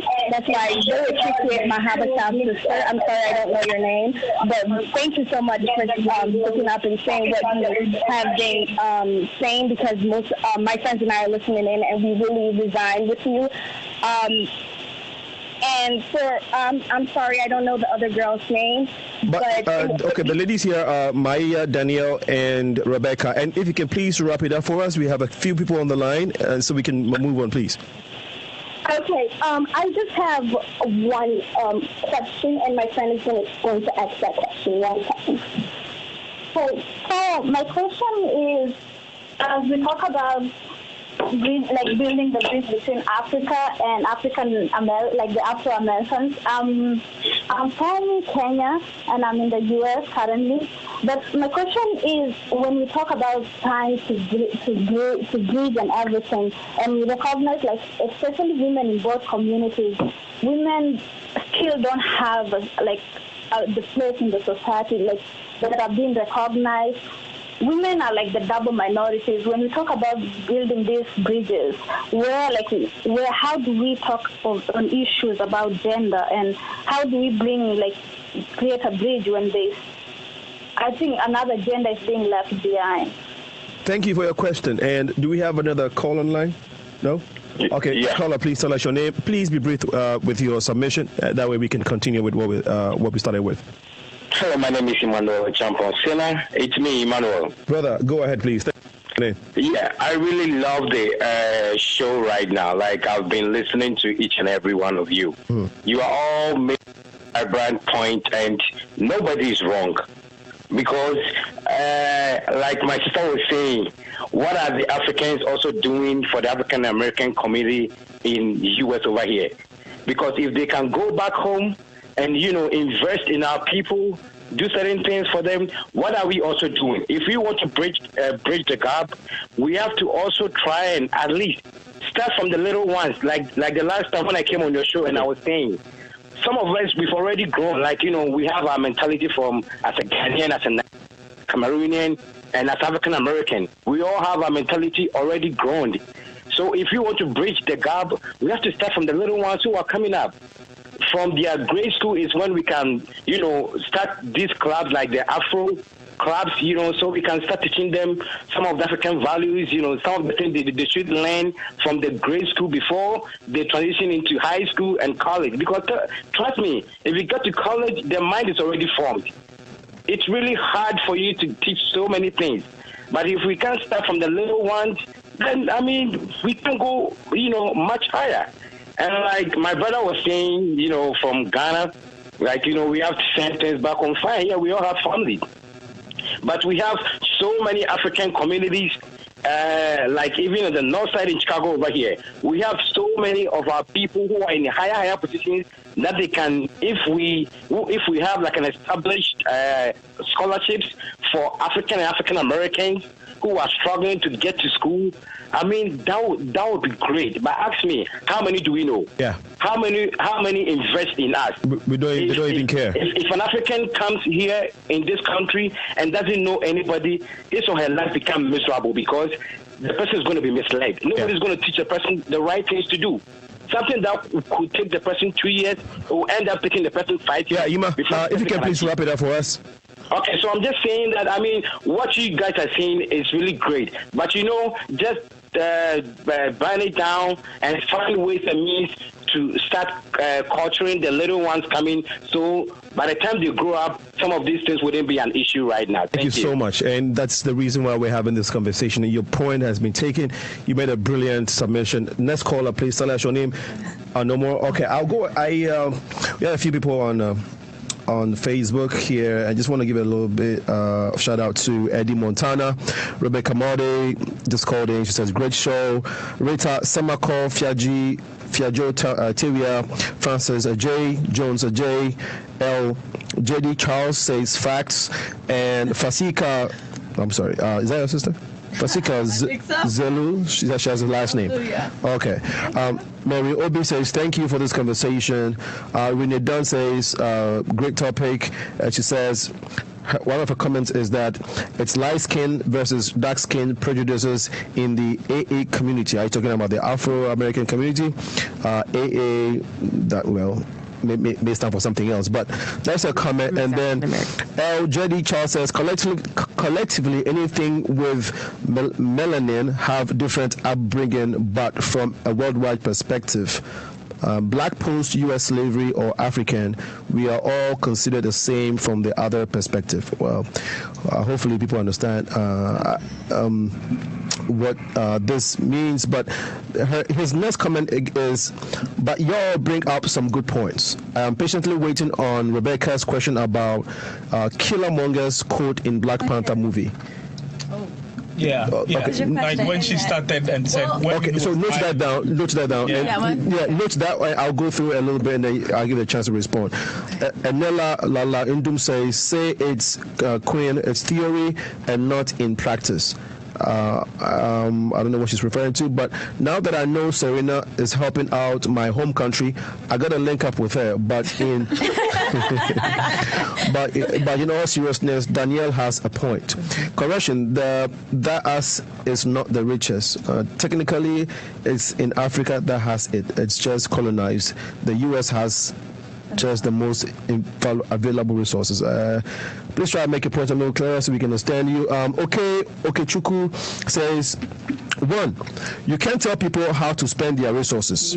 2, agree that people with more should help those with less.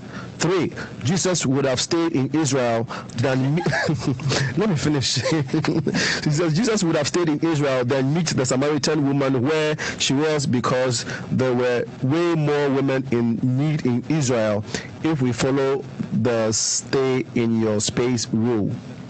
Okay, then Dobrain Capriford is also watching. Kwame Wofi, and then a few others have joined. Prince Henry Luttrell is also watching us. Let me read Renee's comment and then we can move on. There's so many of them. Let me just read one of her comments. I think I'm missing it, but okay, go ahead. And then I'll go ahead. Okay, well, I have some other comments. I'll get to that later. But as far as Killmonger, I think it depends on how you perceived that scene. Whether you were African, whether you were Black American, whether you're Afro-American. The scene where Killmonger is like, I would rather, be basically I'd rather die instead of being in bondage, right? To me, that felt like it was like a blame on Africa, like the black man's death is on the hands of Africans. And I mean, that's just one way to perceive it. I'm sure there's other ways. I saw it 3 times. I had a couple other ones, but that's the initial reaction I had. And I was kind of confused because if this movie is about, futurism and idealistic Africa or idealistic Wakanda, then they should have implemented more than just this one idea of Black Americans dying at the hands of Africans, because even in slavery and slavery history, that's a little part of slavery. That's not. I mean, I don't want to say this, but I'm gonna, like, every country has sold their own people to other people or to their own kind of people, per history, per culture, per ethnic group. So to use that as a reason and to highlight that in the movie, I didn't know how I felt about that. Okay. All right. Yeah. On that note, we'll take one short break, and then we'll come back and continue with this. This is the Progressive Mind Show with Alinko. Stay tuned. Back to life, back to reality, back to life, back to reality, back to life, back to reality, back to the here and now, yeah. Show me how you decide what you want from me. Tell me maybe I could be there for you.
Super scary.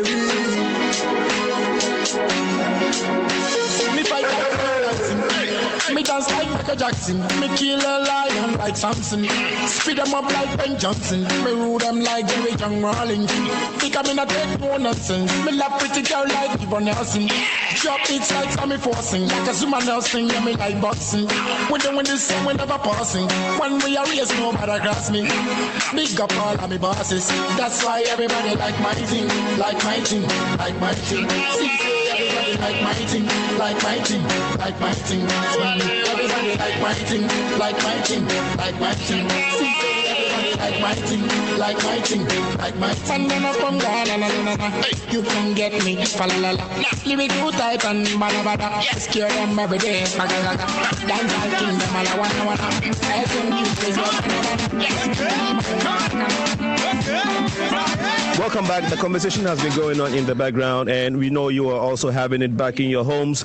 Alana Ashley says, it's true, my national origin is American, and so I am. I'm also African, and I don't deny that. But when I'm in America, in my home, I don't want to be called African American. It's a qualifier of what type of American I am and indicates what right I have to the treasures of this country. I insist I have the same right to this nation as a standard white issued American. All right. And then Okechukwu says, Rebecca is saying we should expand our family to beyond blood relatives, build a larger community. And Ashley again says, strive to assimilate. I would say the better a word is acceptance.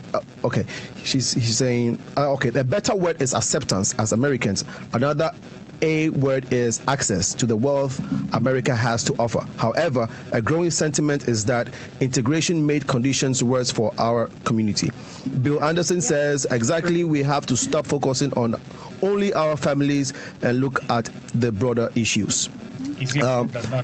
And then Renee Dunn says, will someone please discuss the social divide between Afro-Americans and Africans? What are some of the social divides? We have mentioned a few, but if you can answer, Renee. So it'll get there. But so I wanted to talk about the economic grouping that you discussed, right, as well as some other agitators that we've totally ignored. So some agitators include this idea of cultural appropriation. Some other agitators are this idea that when a foreigner comes to a new country and whoever's mean to them is kind of like, you kind of take that on to every other person that looks like that in this country. So that's something that's a big deal. Yes. And another one is generational pain. We all, like, African Americans have a separate kind of generational pain, and maybe it may be more or less, I can't say, but Africans also have a different type of generational pain, and once the children are born here, it's a little different.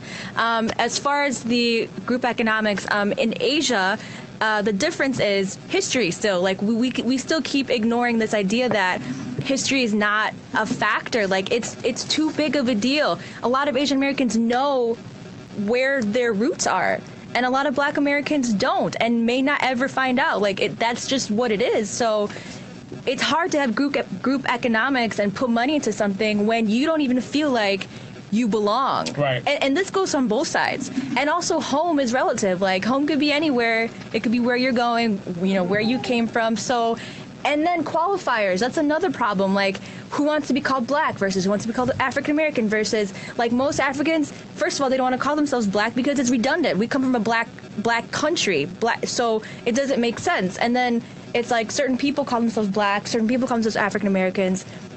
There's too many terms and not enough specifics, and I think all of this combined makes this a very difficult problem. Complex issue. It's complex. So it is hard. It is. Very hard. It is. And so the intention is not, we're not naive to say that this is a the problem-solving forum. It's an open forum for discussions such as these ones. And so we have initiated it. Last year, you were part of the conversation. No, you were not. Okay. You seem like you've been on my show before, but I have been about. Okay. Right. We've had this before. This is the part 2 of the conversation. The intention is to gradually build up a conversation which can go on a larger scale. And after this show, we'll be having that, we'll have that discussion, see how else we can have this on a bigger scale. Well, I would just like to see like the radio station should have some sort of like where, I guess, initiative, like maybe we can do a scholarship, or maybe we can pick a day. Like, yes, we'll pick a day. Nice. We'll have a town hall meeting about, on this. But what I'm saying is an that event, or give to the Chicago Urban League, or like something that's already here. Like, why do we have to reinvent? No, we're not. Yes, obviously. But what I'm saying is that it's a short time to come to that conclusion. At the moment, somebody's asking, what are the social divides? And we haven't. She mentioned some of them. Anybody wants to? She mentioned all of them. Yeah, I think she just listed all. Okay. Yeah. Okay. I think that one of my biggest social divide issues is like the being mean to them. Like you always hear the African booty scratcher like term that somebody said in 3rd grade, and it's both sides. And it's by like, the way. And it's both sides because there's a name. Your whole life. Good you mentioned that. You call us in your community. You call us. We have names for each other. Don't say you. Okay, African American. No, generally speaking, it's just I've for the never purpose said of that. no, in the context of the conversation. Not you. In the context of the conversation, I'm saying that we have put names on ourselves. We've labeled ourselves with names. Okay. So yes. Each other has labeled each other with names. That's what I'm saying. We have. Right. Okay. You call us booty scratchers, and then we call you. That's a term, akata. Yes. Okay. Yeah. What's that mean? But that's also what Explain to them what that means. It is West African term, but I'll get to your listeners what that means. Wait, I'll get to that. No home. I'll get slave. No, that's not the meaning. Okay. That is not the meaning. Listen, guys. What I'm trying to say is, how has it gotten to the point where, people of the same origin will be calling each other derogative names? Derogative names are not supposed to be in our lingo. It's not supposed to be in our dictionary. For some reason, we have developed that. We have come to the point where we are calling each other these bad names. And can we say on this platform that henceforth, at least we as individuals here can take an initiative and say we're not going to be calling each other those names. And we've made it officially on our last show that I do not want the African community calling Afro-Americans Akata anymore. Now, you know that it's a derogatory word. If you hear an African call you or refer to you as an Akata, you have to approach the African and let them withdraw because it's a bad word. I don't want to give the meaning on air, but it is a very, very bad word. And officially, we're saying again. We're saying again. Hold on. Yeah. As a station, WGHC and Progressive Minds, we have long refused that word. That we don't want our African community calling African Americans, our brothers and sisters, that derogatory word Akata. And so I am asking the African American community not to refer to us as African booty scratchers because we are putting ourselves down even before we start referring to the third party that puts us down. Jojo. I think you're simplifying it, if I may, because the thing is, it depends on who's consuming the name. For example, the N-word, I don't want to get there, but whoever is consuming the N-word, you have people who glorify it in songs. That's universal I'm coming. For skin. No. I'm coming. No, the universal one for skin is negus from Ethiopia, which means black man, so to speak. But the N-word that I'm not allowed to. The N-word derived. Exactly. The N-word where I don't want to even go there. It depends on who is consuming it. Because I can see you in our local parlance in Ghana. Somebody can see you and say, Charlie, this guy, Ebimai, and you can continue from there. And he wouldn't catch an offense. No, but the thing is that, catch an offense. See, what we have done in the long terms, we have copied blindly. Hold on. We as Africans, we have copied blindly, and sometimes we have learned wrongly. Now we use these terms back home without even understanding what they mean. Listen, let me give you a typical example. Wait. Back home, when I was a young kid, I was a teenager. I used to call, because I hear rap music. I was referring to us calling my sisters and other ladies in the community as I'll say, hey, bitch. I just calling them bitch. Just guess. Wait. On air. No, I did. I know, right? For the purposes of the conversation, excuse my French. I apologize for using the word, but please pardon me here. We're trying to learn. I'm using my life as an example, and this is. Did you get offended or flattered? Wait. It is not the person who receives it. That's what if you get to understand that what you were saying has a wrong connotation, then you don't use it. If you use it ignorantly, we understand that. But even in law, ignorance is not an excuse. So let's not go there. Yeah. What I'm saying is that if you don't know something and you are doing it, we are now in law, right? We can pardon ourselves for using it wrongly. Right. But now that we've come to understand that booty scratcher is not a name you call somebody. Akata. You understand the word Akata? I do. It is not a name you call any human being. any human being is not deserved to be called that name. So let's not put it. Let's not say. No, it depends on who is receiving it. Don't get it wrong. I'm not trying to justify it. I'm saying that any name or label can be used in diverse ways. No, somebody can use when it's negative. When it's affectionate. I'm coming. That said they were hurtful. That's what I'm saying. To people. That's what I'm saying. The person receiving it, the person consuming it. Another person an N-word, that's so different than the KKK member. Exactly, but somebody is on the side. We are not talking. We're not talking about the affectionate ones that we use in our community. We are talking about the general. It's the same word. That's what I'm saying. It's not the same word. It depends on if you think that African Americans can throw the N-word around in rap music and talking in the barbershop and you in popular culture, and you think the dominant community, the white community, or the Hispanic community, or African community hears that word and doesn't think it's okay to say that word. They say it on the radio, they say it on TV, they say it on music. Who do you think you are? Who do you think you are that you can use the word, but they can't use the word? But we use the hurtful word that's not in rap. Okay, that's not in rap. African booty scratchers not in rap. But I'm sure if you dug deep, you will find a few rap songs. And I hadn't heard correct me if I'm wrong, but that word, and it's the first time I heard that word, but in your community, that word is thrown around like it's a normal word. No. Hold on, no. Jojo, give me a break. Give me a break. That word, like compared to the N-word, yes, African brothers can use it in their barbershop, like you said. N-word is not the Akata word is not used within the African community. I don't call my other African Akata. I only refer to Afro-Americans as Akata. That is because I am referring to them as this. They are this. You call your friends? But I don't. No, he doesn't. No, Jojo. Let him finish. Let him land. You don't call me Akata, right? Because you're Ghanaian. Yes, that's what I'm saying. You call African Americans Akata. Yes, exactly. That's what I'm saying. That's what I'm saying. Because it's derogatory, you will not call me Akata. No. But you will refer to somebody else. Akata because you're Ghanaian. No, but that's what I'm pointing though. You're African. Yes. But an African American in local parlance, right? If I'm saying in the local language that we use, local parlance, I can refer to an African American as an Akata. No, not even in a bad way. No, it is a bad word. You can't call anybody a bad word. But I think that's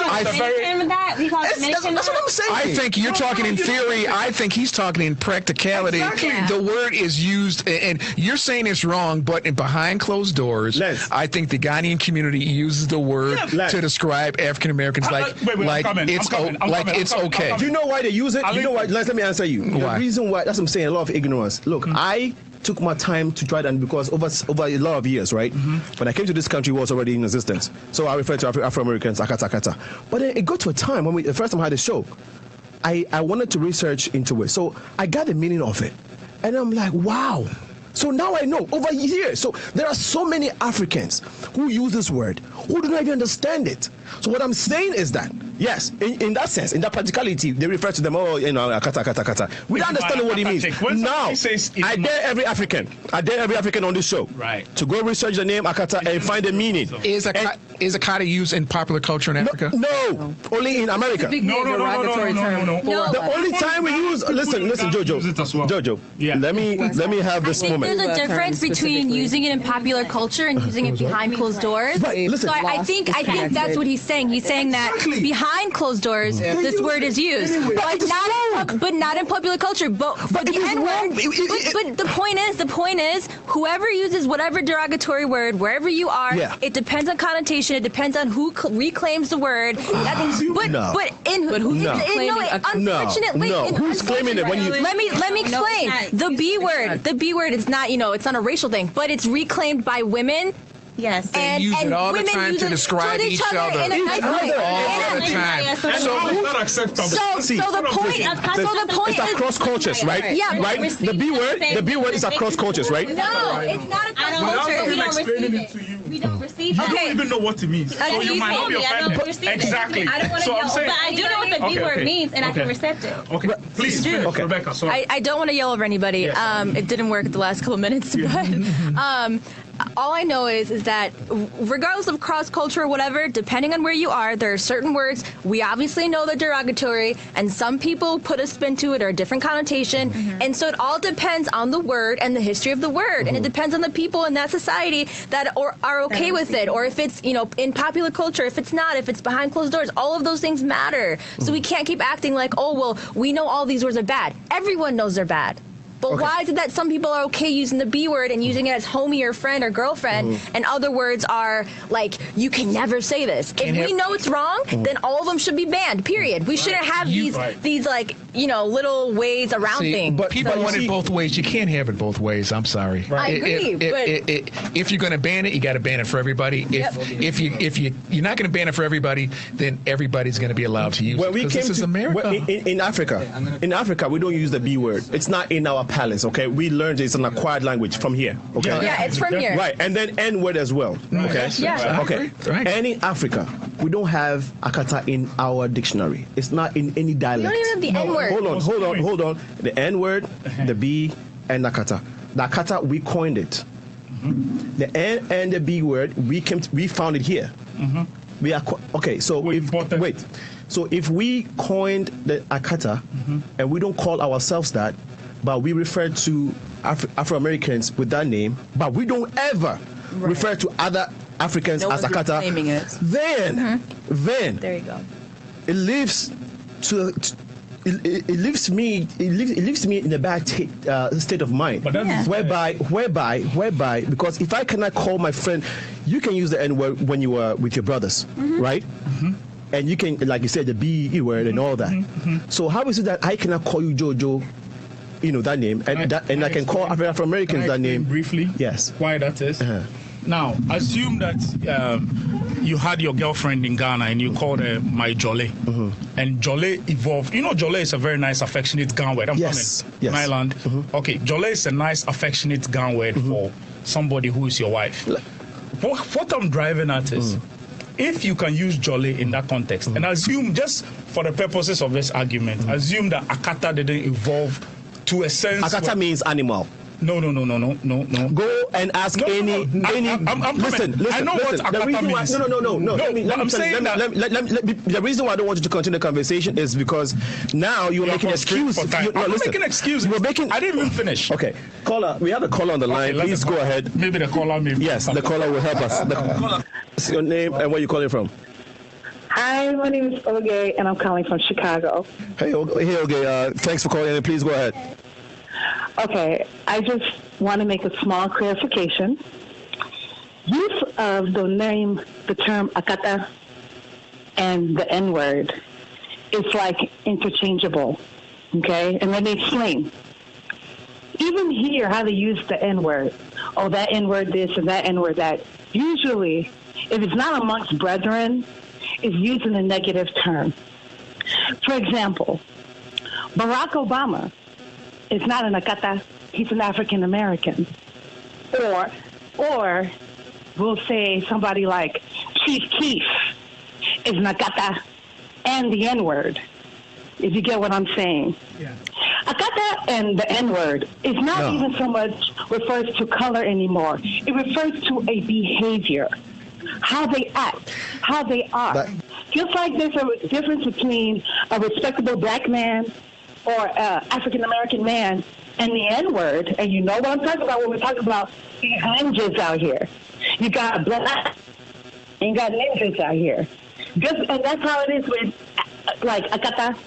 When we think about respectable black people, in our minds, they're not akata to us. They're like respectable black people. But when we see why is one respectable and the other is not respectable? Well, no. You know what? That's why I use the example of like a Chief Keef. Do you know who Chief Keef is? Yeah, he's a rapper. Does anybody know who Chief Keef is? I don't really care about a lot of this rappers. Okay, so I'm sorry. Like, hopefully somebody. He's like this thug rapper, shooting guy that raps. Yeah, because of time, okay, please wrap it for us. You have another call online? Okay, there's one more. So please wrap it up for us so we can take the next one. Can you hear what I said? I said my point is that akata and N-word are basically the same. as far as behaviors, characteristics, and it should not be used interchangeably with black man or African American. That's my point. Thank you so much for your contribution. Before the next caller comes in, what's the real meaning of the N-word? What's the real meaning of the N-word? The meaning, well, it's a derogatory. It started as a derogatory word to explain African Americans. But so what's that stand for? It stands for just a low, I guess, a low class, uneducated African American. Okay, low class, inferior person. Absolutely. Inferior person, but not equal to animal. If you're an inferior person, you are not equated to an animal. Well, it's between an animal and a human, because I guess we're 3/5 of an animal is an animal. An animal is not a human being. So that's what I'm trying to say. Animal was we're closer. More value. It started as subhuman. So if you're subhuman, okay. So somebody thinks you're subhuman, right? Yeah, absolutely. Okay, they have not gone down to say you're an animal, literally. Yeah. But if I'm your brother, and I can go lower than whoever said you are below the human, and you're my brother, and I can go lower than that, that is what I see wrong with it. Yeah, you see what I'm saying? No, you see what I'm saying? If somebody calls you lesser than a human, but your brother, calls you, say that you are actually not a human, but you're an animal. Let's take the next caller, then we'll come to you. It started as a word for subhuman, but now, for a lot of African American males, it's a term of affection. No, I'm not talking about the N-word, though. I'm not talking about the N-word. How can you tell white people? They gave you a term that under, and we made a term of affection. But how can you tell white people that they can't say it when you're using it amongst yourself as a term of affection, and the white kid might say, he's my N too? Exactly. Okay. Because he doesn't know any better. He doesn't know any better. He said they said it as friends. I'm their friend. So it's let me say it like this. Lance, let me ask you this other question. Your wife can say I love you, but I can't. No, I think a lady on the street can't. Why exclusivity? No, it's not appropriate. No, you could tell him that you love him in a chat. Same thing. It's not context, by the way. It's more like reclaiming. That's it. I've said that before. It all depends on if it's been reclaimed and reused and changed connotation. Lance. So currently what you're saying is that word has not changed connotation to mean homie and friend. No, it's not homie and friend. Wait. So here's excuse me. So here's how has Akata changed? Okay, Lance. Now that you know the meaning of Akata, here's the difference. Would you equate? Would you? Hold on, guys. Hold on. All right. Hold on, guys. Time out. He's very emotional about the subject. No, because I am emotional about it. Yeah. Because it's a human matter. All right. No, it's a name. No, hold on. A label. Wait, the whole conversation is about us humans. Okay. Yeah. Right. So it's not. So if I put a label on you, there's a reason why. Exactly. Okay, and it can be bad or good. Exactly. Now, in this sense, I'm asking you, Lance. The N-word. Now that you understand what Akata means, do you say they are the same in terms of the meaning? Are you saying they're the same? From your viewpoint, no. From his viewpoint, no. From your viewpoint, N-word and Akata. Now that you know what it means, are you saying it's the same thing? Possibly yes. Okay, good. Possibly yes. Yes. Maia, are you saying it's the same? No. Danielle, is it saying the same? Absolutely not. Rebecca, are you saying the same? Possibly. Possibly, yes. Jojo, are you saying the same? Yeah, good. What I'm saying. No. Yes or no, please. I didn't say it was the same. I'm saying that. Okay, you are in between. Label evolves. Okay, you are in between. No. You haven't given me an answer. So you were saying yes or no. Okay. You, from your viewpoint, Negus, yes or no. which evolved into the. You have a caller. Please take the caller. Yes. We get yours. Save us, caller. We are in the. Please tell us your name and where you're calling from. It's interesting here. Happy for us because El Jedi. This is El Jedi Charles. Nice conversation across the whole board. I'm gonna try to keep this short and simple with some historical facts. The term nigga or nigger or however you want to say it, it really derives from the word negus, which means king. However, that part has been hidden from African slave history, simply because you don't want to empower the slave. The moment the slave becomes empowered, guess what? He's no longer valuable. Hence the whole not Nate Turner, but is it Nate Turner? The whole Birth of a Nation movie, that whole thing part. Watch it, do whatever you want with it. I understand where you're coming from with this whole Akata and everything like that. Every culture, I'm half Dominican, half Haitian. Every culture has a derogatory term. I live both sides.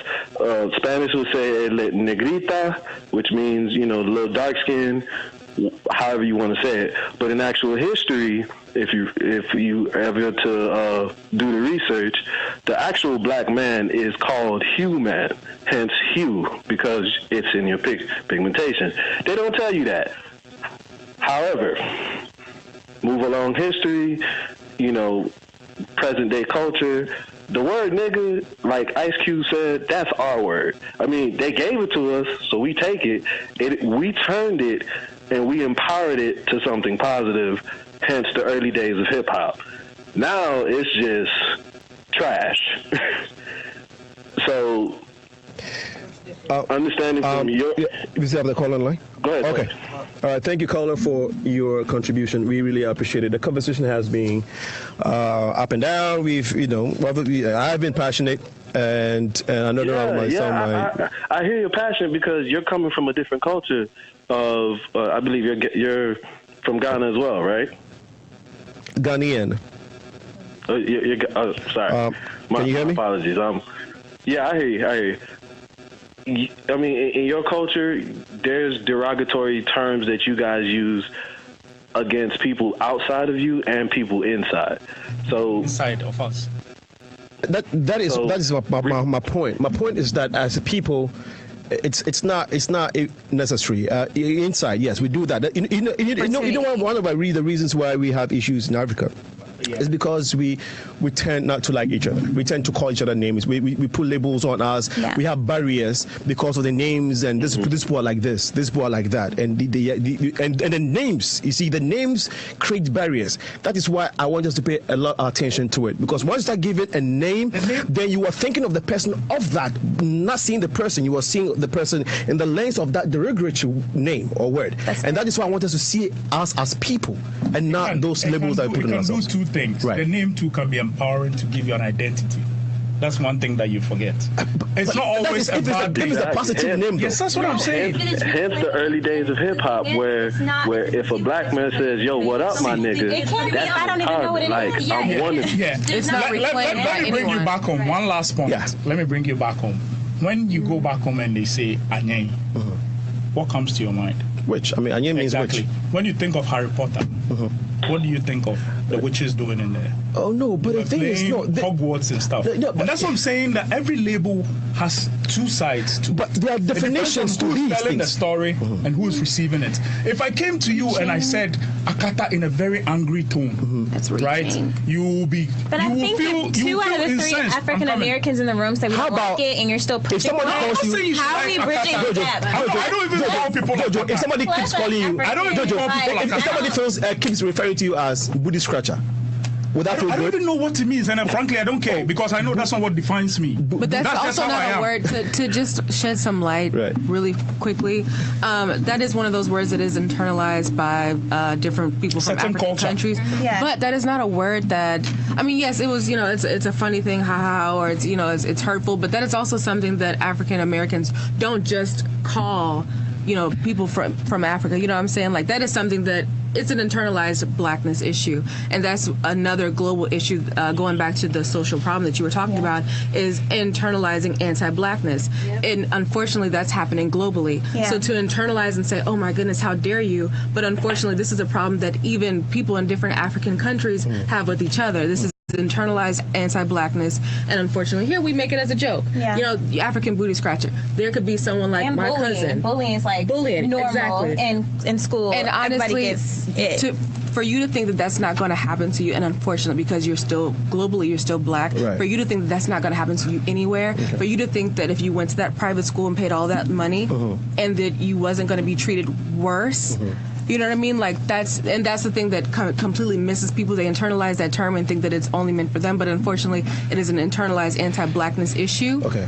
and it would have still happened, unfortunately. Black people in America get called African booty scratcher from white people. Okay. You know what I'm saying? But yeah, I've been called that too. The point originally was to unlearn those concepts of anti-blackness, which include the physical part and theory, which unfortunately goes into like bleaching and bleaching babies. Are you sure you want us to finish at 9? Okay. Let me. So what I'm saying is to unlearn anti-blackness. A lot of this, what's going on right now, and even the divide between us really is contributing to the internalized anti-blackness. I mean, we don't even want to see each other. We don't even want to see each other as equal, which is why, individual, like, no, I don't even want to have a connection with him. I think he's lost, even though, okay, our home is somewhere different. And someone had talked about this, her name is Seren, is we are still a young culture here, and this America is our home. So we're not lost. Yes, we have been disconnected, and there are people who want to bridge the gap. A lot of people do, but to disrespect because you don't know, that's the wrong way to approach it. Okay, thank you. We have to wrap up the conversation. I'll give you a few minutes, like a minute each. We've already eaten to our time to wrap up, so you can all give your last words. But I just want to, there's a few announcements here. On the 6th of May, actually, at Afrikiko here in the Uptown area, there's going to be a funeral for our own brother, Michael Otu. If you don't know Michael, he's one of us. He comes here as a panel.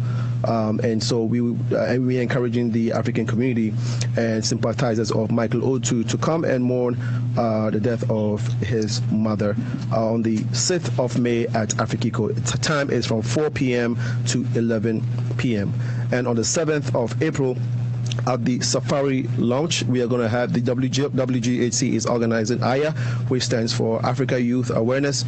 This is an event to help the African youth and the youth, basically the youth that belong to the African community, and to embrace where they're coming from, and also give them leadership tools, and also prepare them for the corporate world after college. And so these are the few announcements here. One more comment that I wanted to read on Facebook, and then I'll give you your last words. It's from Obi, Dubim Obi. He says, bored. Africans call each other names. Next topic.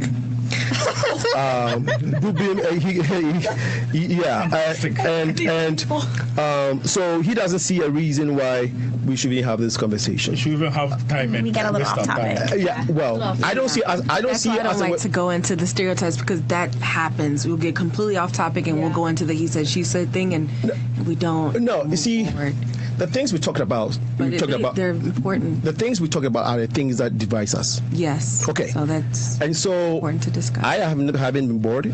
I've had a nice conversation with you all. I think I've learned a lot. And I don't think you all have been bored as well. If you have, next time we hope to make it more entertaining next time. At least Jojo said he's learned a lot. The callers who have called have not been bored. They called in, they've shared their ideas. Yeah. It's more respectful that we pay attention to the people that have called and shared their ideas. This is what we are about. This is what the station is about. So, sir, hopefully next time we can entertain you more. And the Progressive Mind Show is all about that. We haven't been able to talk about how we can actually bridge the gap and utilize our resources, which is another big whole conversation. We can have that in 2 hours. But within the 1 minute I'm going to give you, also you can wrap up. Give us your last words and tell us how we can intentionally build this bridge that we're talking about. I'll start from Rebecca, since you came in late. All right, thanks. Thanks for the shout out. On the spot. No, since you were the last to come in, that's what I meant to say. Oh, that's okay. It's cool. So my last wrapping comments are, I mean, they may not relate to this conversation exactly, but Africa is a continent, not a country. There are 4 regions, and most of African stuff that we discuss pertains to West Africa. So that also alters the conversation that you would have here in terms of who gets called what and whatever. Also, anti-blackness is real, and it's between Black people, even in the same country, even same ethnic group. So that's something that we have to talk about. And That's all I have to say right now. Thank you, Danielle. Yeah. My thing is just get started. And if you don't know how to get started, you can definitely follow me. I have a brand, Average Black Girl, and I'm always posting different events. Personally, how I got started, when I wanted to do something, I went to the DuSable Museum because it's a very fun place to volunteer. They treat you really nice. They are always having great events, and I think that's like where you can just meet people it's a calm environment, it's a controlled environment. That's a great one. Also, I volunteer at the Chicago Urban League. I give free strategy sessions. So again, a great place that regardless of what you're trying to get into, political, workforce development, whatever, there's something going on. So those are just my 2 cents. If you want anything else, if you're like, what can I do? Please reach out to me and I would love to get you started. Okay, Lance. I want to thank you for having me. I think there were a lot of great thoughts here, a lot of great ideas, a lot of great comments. It's good to flesh this stuff out and put it on the table. Mm-hmm. The young lady to the right of me she's passionate about what she believes, little impatient, tired of the reason why, is looking for results. Mm-hmm. And we need people like that who have set goals and want to get results, because we're tired of talking about stuff. We've been talking about this for a good 200 years. Exactly. Let's try to get it done. But ultimately, it has to come from within. And I don't think we've acknowledged the importance of education. I'm the only African American male sitting on this panel. All the other African males were from Ghana. So I think the African American male's experience is totally different from anybody else's experience. We are locked. There's more of us going to jail than there are of us going to college, and that is a recipe for extinction and self-genocide. So let's keep talking about this. Let's acknowledge our differences, and let's celebrate the diversity in our differences. Thank you so much, Maya. Yeah, no, I think that having conversations like this is extremely powerful. I mean, honestly, even attempting to bridge the gap is honestly a radical movement within itself. What I would say is, I would actually say to continue to create safe spaces for us to thrive in, for us to have these conversations, and for us to take action. The second thing I would say is to continue to unlearn anti-Blackness. That is not something that's going to take a day, but it is something that affects us globally. It's a multi-layered, very complicated concept. Post-traumatic slave disorder, I feel like it happens to us globally, but to constantly unlearn that, because if we don't see the value in our Blackness, how in the world are we going to be able to connect globally if we don't even see value of self? And the third thing I would want to say is, through e-commerce and economics, to practice group economics, to continue to invest in small businesses, whether it's domestic here or whether it's globally. That is something that will move us forward, because, of course, in the state of capitalism, talking to each other and helping us elevate our businesses and elevate the platforms, that's really going to push us in the correct direction. Thank you so much, Jojo. Well, thanks for having us here. I mean, it's been a very wonderful conversation, and being the last person to talk means everybody shares what you want to say. I believe largely in everything that everybody has said here, and to add to that, I say we talk less about the most important things, act more, and then generally believe that there's hope. That's it. Thank you so much. Well, Maya Bush, Jojo, Maia. Yeah. Okay, thank you. Maia Bush, Jojo, Donald, Jojo Griffin. You just had to, right? Yes, I had to bring that in. Mr. Lance Lewis, Average founder and CEO of Average Black Girl, Daniel Mitchell, Rebecca Zalulu. Thank you so much for making this show and making the conversation a great one. To all the callers, I appreciate your contributions. Some of the folks that have followed us on Facebook, please pardon me if I haven't been able to go through all your comments and your points. They are so much. They're so much important to us. We will be pondering over them even after here. The conversation does not end here. This segment was purposely to go into some of the nitty-gritties. In the future, we'll have a forum so we can talk about how we can actually put our resources together, as you all have shared. Gio has been grateful tonight, producing and helping us, making sure everything worked out.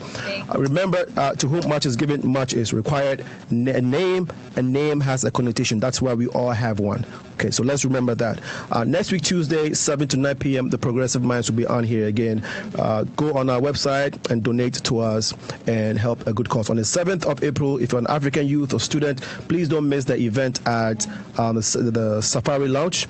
It's from 3 p.m. to 9 p.m. There are going to be great folks from the corporate world and great personalities. There's going to be a celebrity there to give a motivational speech and also inculcate into our young ones the values that they will need for the future, just like caller Emmanuel said.